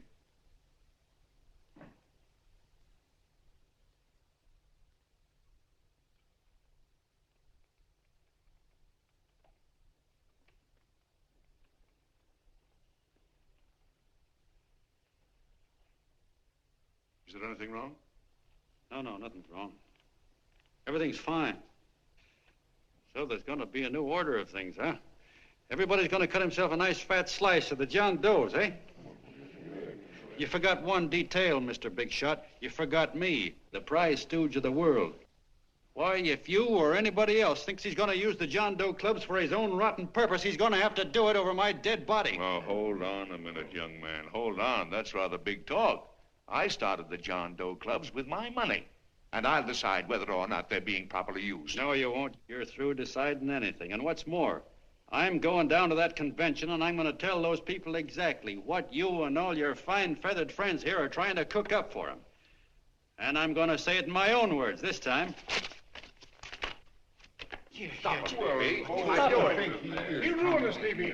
Wait a minute, fella. My uncle wants to talk to you. Listen to me, my son. Before you lose your head completely, may I remind you that I picked you up out of the gutter and I can throw you right back there again? You've got a nerve accusing people of things. These gentlemen and I know what's best for the John Does of America, regardless of what tramps like you think. Get off that righteous horse of yours and come to your senses. You're the fake. We believe in what we're doing.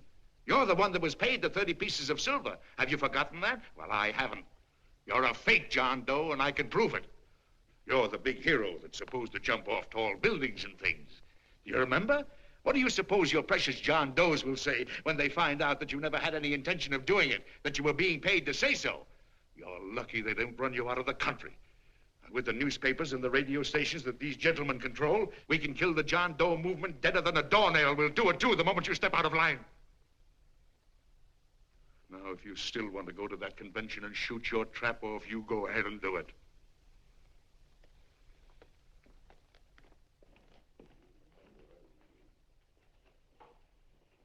You mean to tell me you'd try to kill the John Doe movement if you can't use it to get what you want? You bet your bottom dollar we would.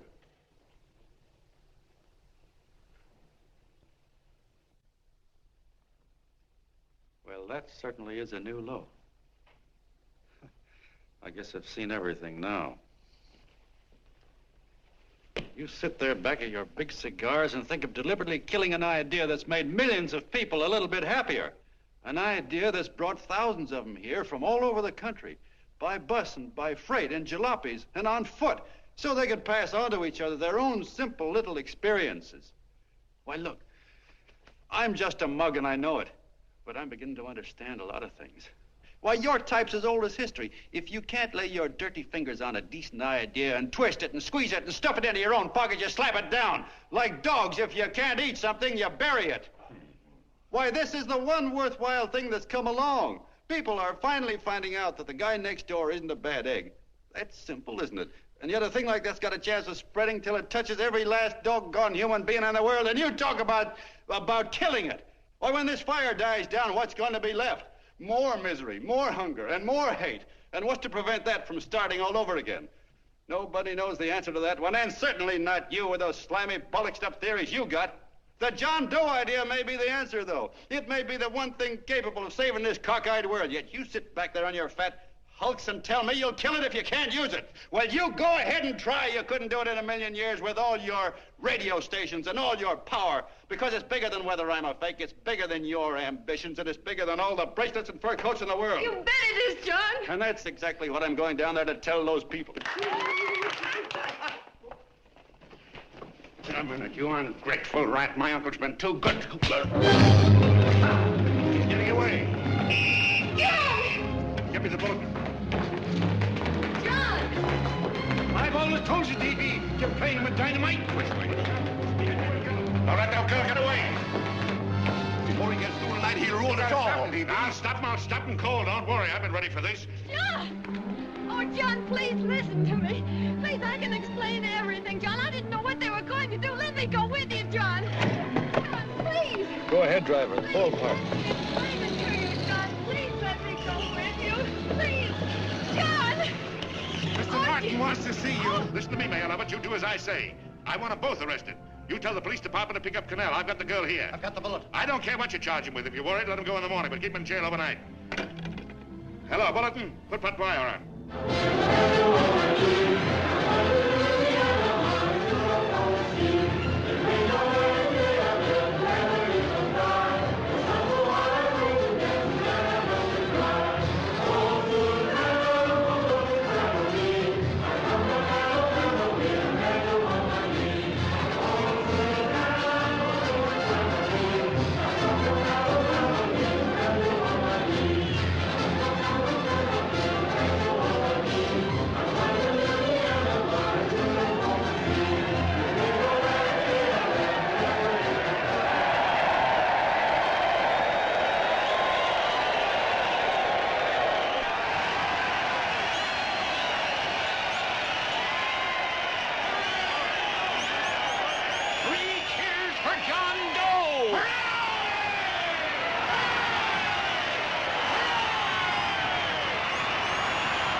Quiet, please.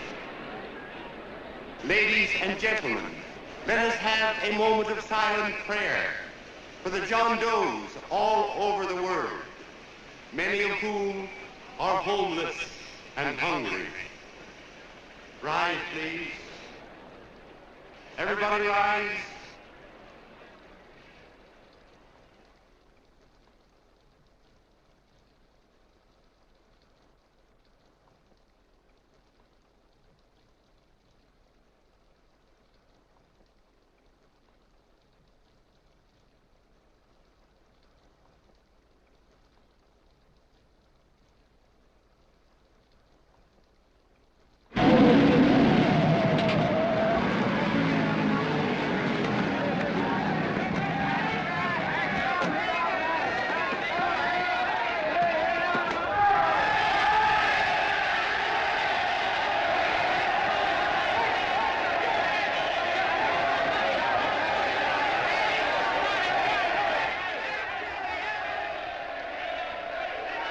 Newsboys.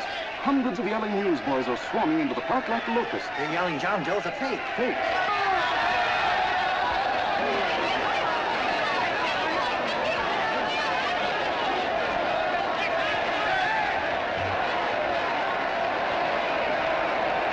Federal investigation urged by Chamber of Commerce. How could he be a fake? It must be some kind of a gag. A what? A gag. A gag.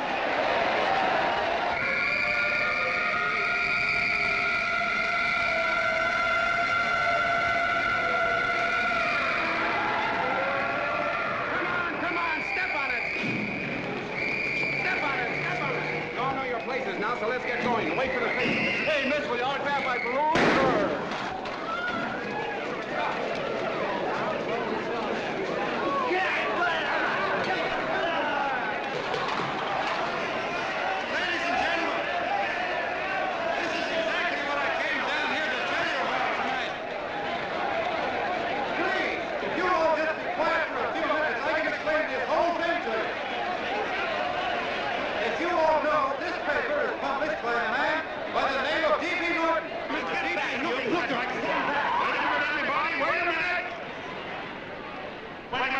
Gentlemen, my name is D.B. Norton. You all know me. I accuse this man of being a faker. We've been taken for a lot of suckers, and I'm the biggest of the lot. I spent a fortune backing this man in what I believe to be a sincere and worthy cause, just as you all did. And now I find out it's nothing but a cheap racket cooked up by him and two of my employees for the sole purpose of collecting dues from John Does all over the country. That's a lie. It's not a lie. Nickels and dimes to stuff into their own pockets. You can read all about it in the newspapers there. That's a lie. Listen, ladies and gentlemen, don't believe what... This man had no intention of jumping off the top of a building. He was paid to say so. Do you deny that? That's got nothing to do with it. Were you paid for it or weren't you? Yes, I was paid, but there And what about the suicide note? You didn't write that either. What difference Did you write it or didn't you? No, I didn't write it. Now, you bet your life you didn't. You look in your papers, ladies and gentlemen, and you'll find Miss Mitchell's signed confession that she was the one who wrote it. Listen, folks, it's a fact that I didn't write the letter. There, you see, he admits it. You're a fake, John Doe. Now, for what you have done to all these good people, they ought to run you out of the country. And I hope they do it.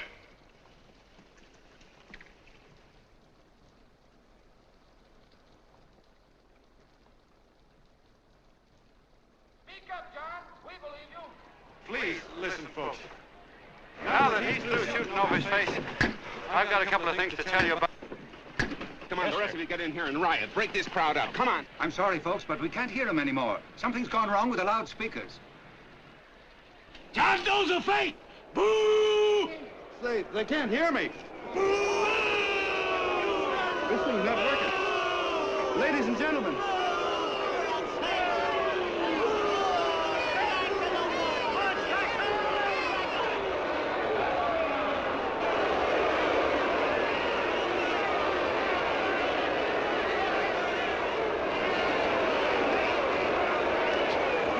This thing's bigger than whether I'm a fake.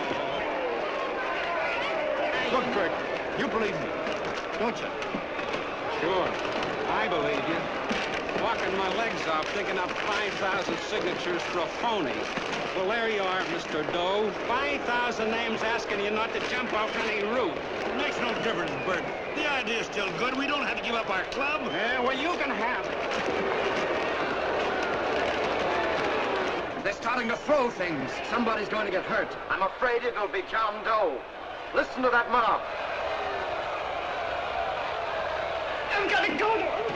All right, lady. Get what you ought to. Let me go. I want to go to him. Oh, please.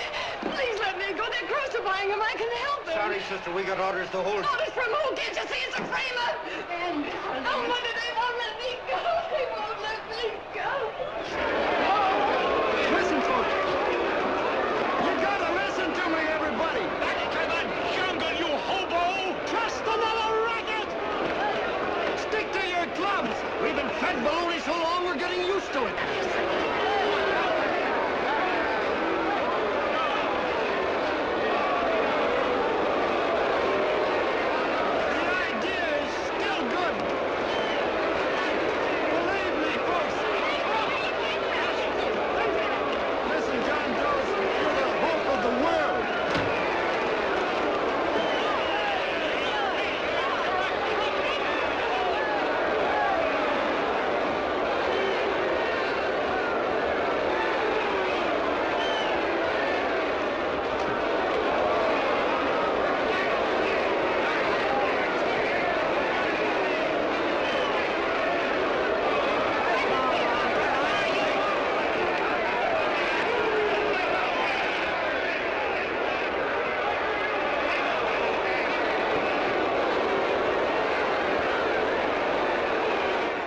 Managed to get him out of the park.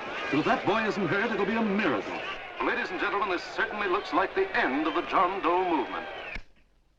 Well, Well, boys, you can chalk up another one to the Pontius pilots.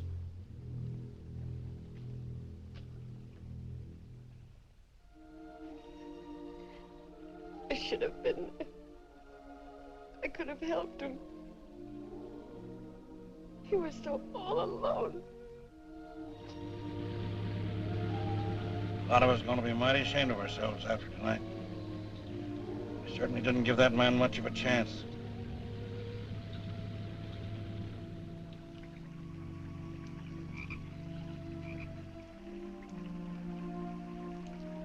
Have some more coffee, Long John? No thanks, Carl.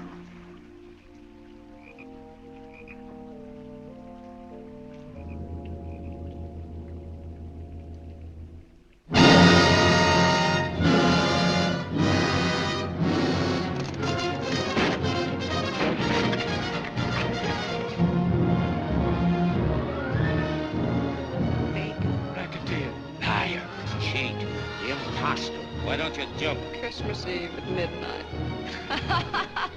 Fine, Mr. Doe. You're a wonderful man.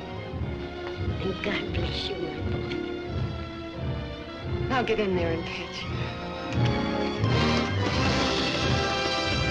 You're a fake John Doe, and I can prove it. You're the big hero who's supposed to jump off tall buildings and things. Do you remember?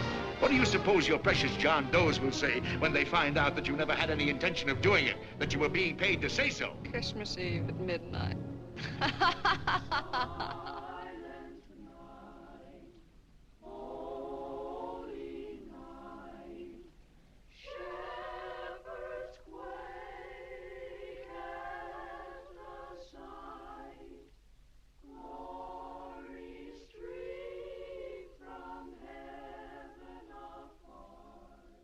Merry Christmas, son.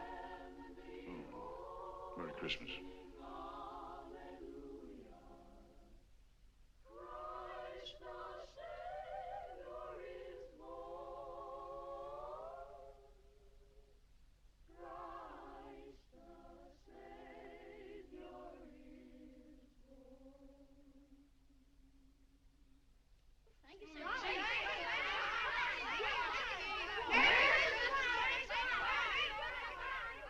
Who?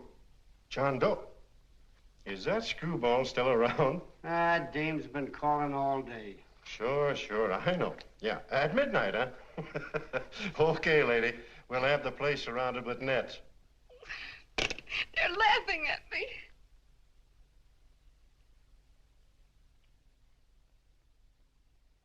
You're a sick girl, Anne. You better take it easy. Whom are you calling now? You called that number not 10 minutes ago. Hello, Mr. Cannell. Have you seen him yet? Have you... Now listen, Ann, he can't possibly get in without our seeing him. I'm watching the side door and the colonel's out front, so stop worrying. Oh. Thank you.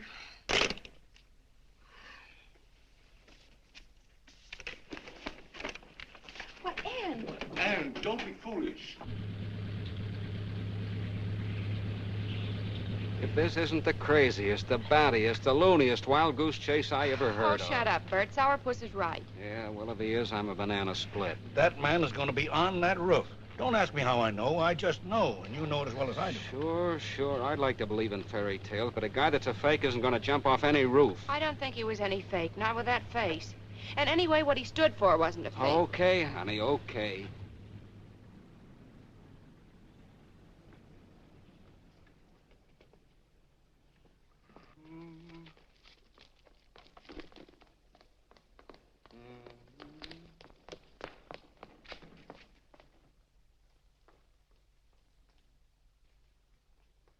Elevators ain't running. Colonel, You shouldn't have got out of bed, miss. has he been here? No. Have you seen him? I ain't seen him for a week. Where's Cannell? He's watching the other door. Oh, gee, you're swell. Oh.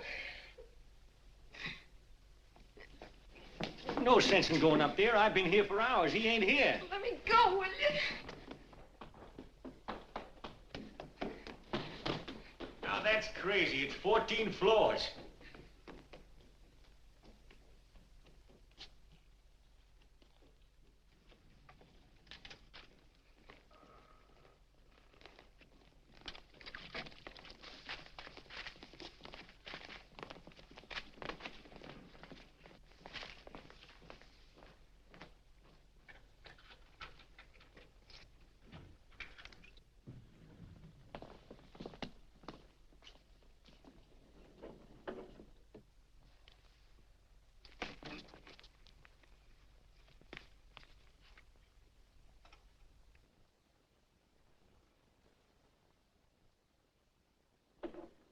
far as the elevator goes. We gotta walk up to the tower.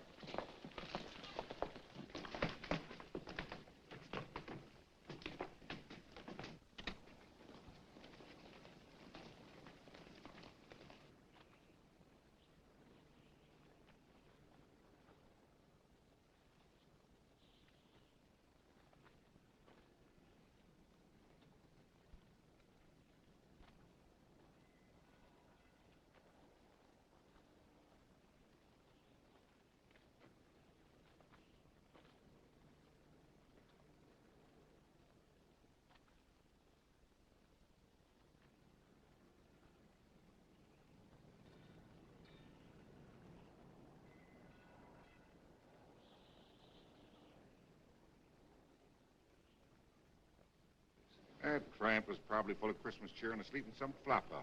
Let's go. I've got to decorate my tree.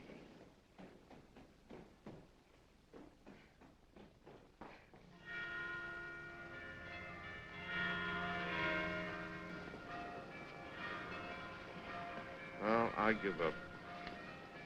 I don't know what gave us the idea that we need attempt anything like this. I guess you're right. I'm afraid the joke's on us. Let's go. I hope nobody finds out we've been here.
I wouldn't do that if I were you, John.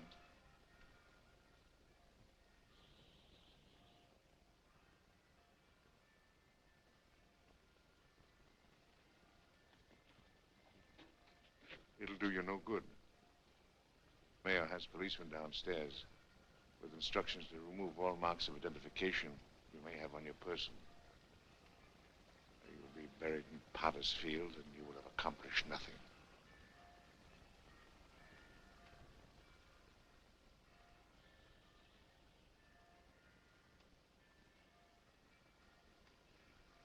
I've taken care of that.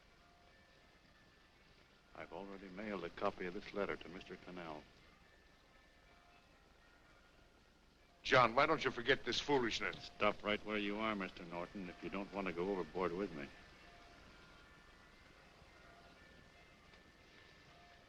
I'm glad you gentlemen are here. You killed the John Doe movement, all right. But you're going to see it born all over again.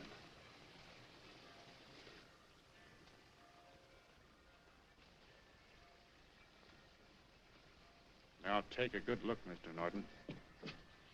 John! John! Oh, John, no, I won't let you. I love you, darling. Oh, please. Please don't give up. We'll start all over again. Just you and I. It isn't too late. The John Doe movement isn't dead yet. You see, John, it isn't dead or they wouldn't be here. It's alive in them. They kept it alive by being afraid of. That's why they came up here. Oh, darling. Sure, it should have been killed. It was dishonest. But we can start clean now. Just you and I.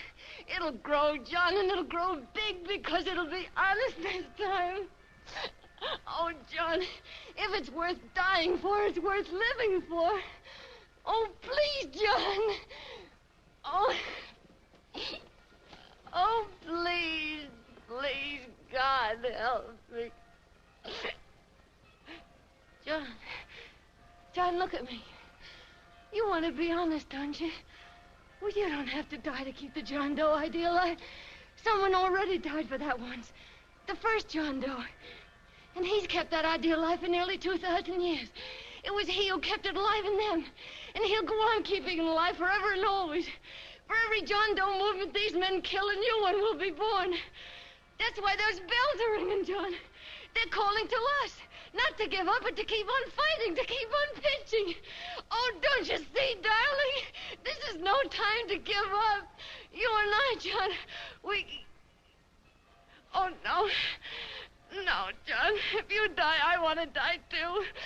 Oh, I love you. Oh, John.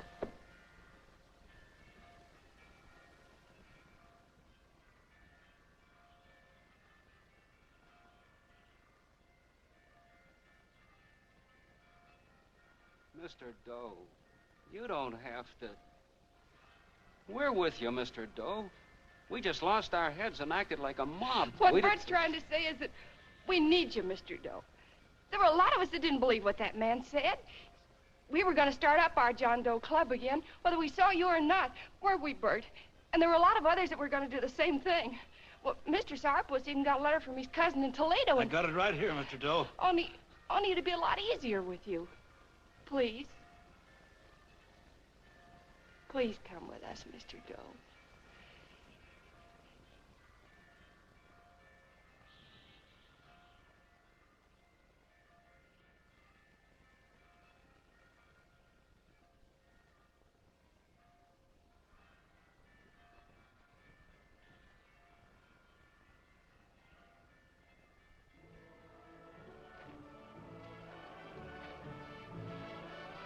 Long John.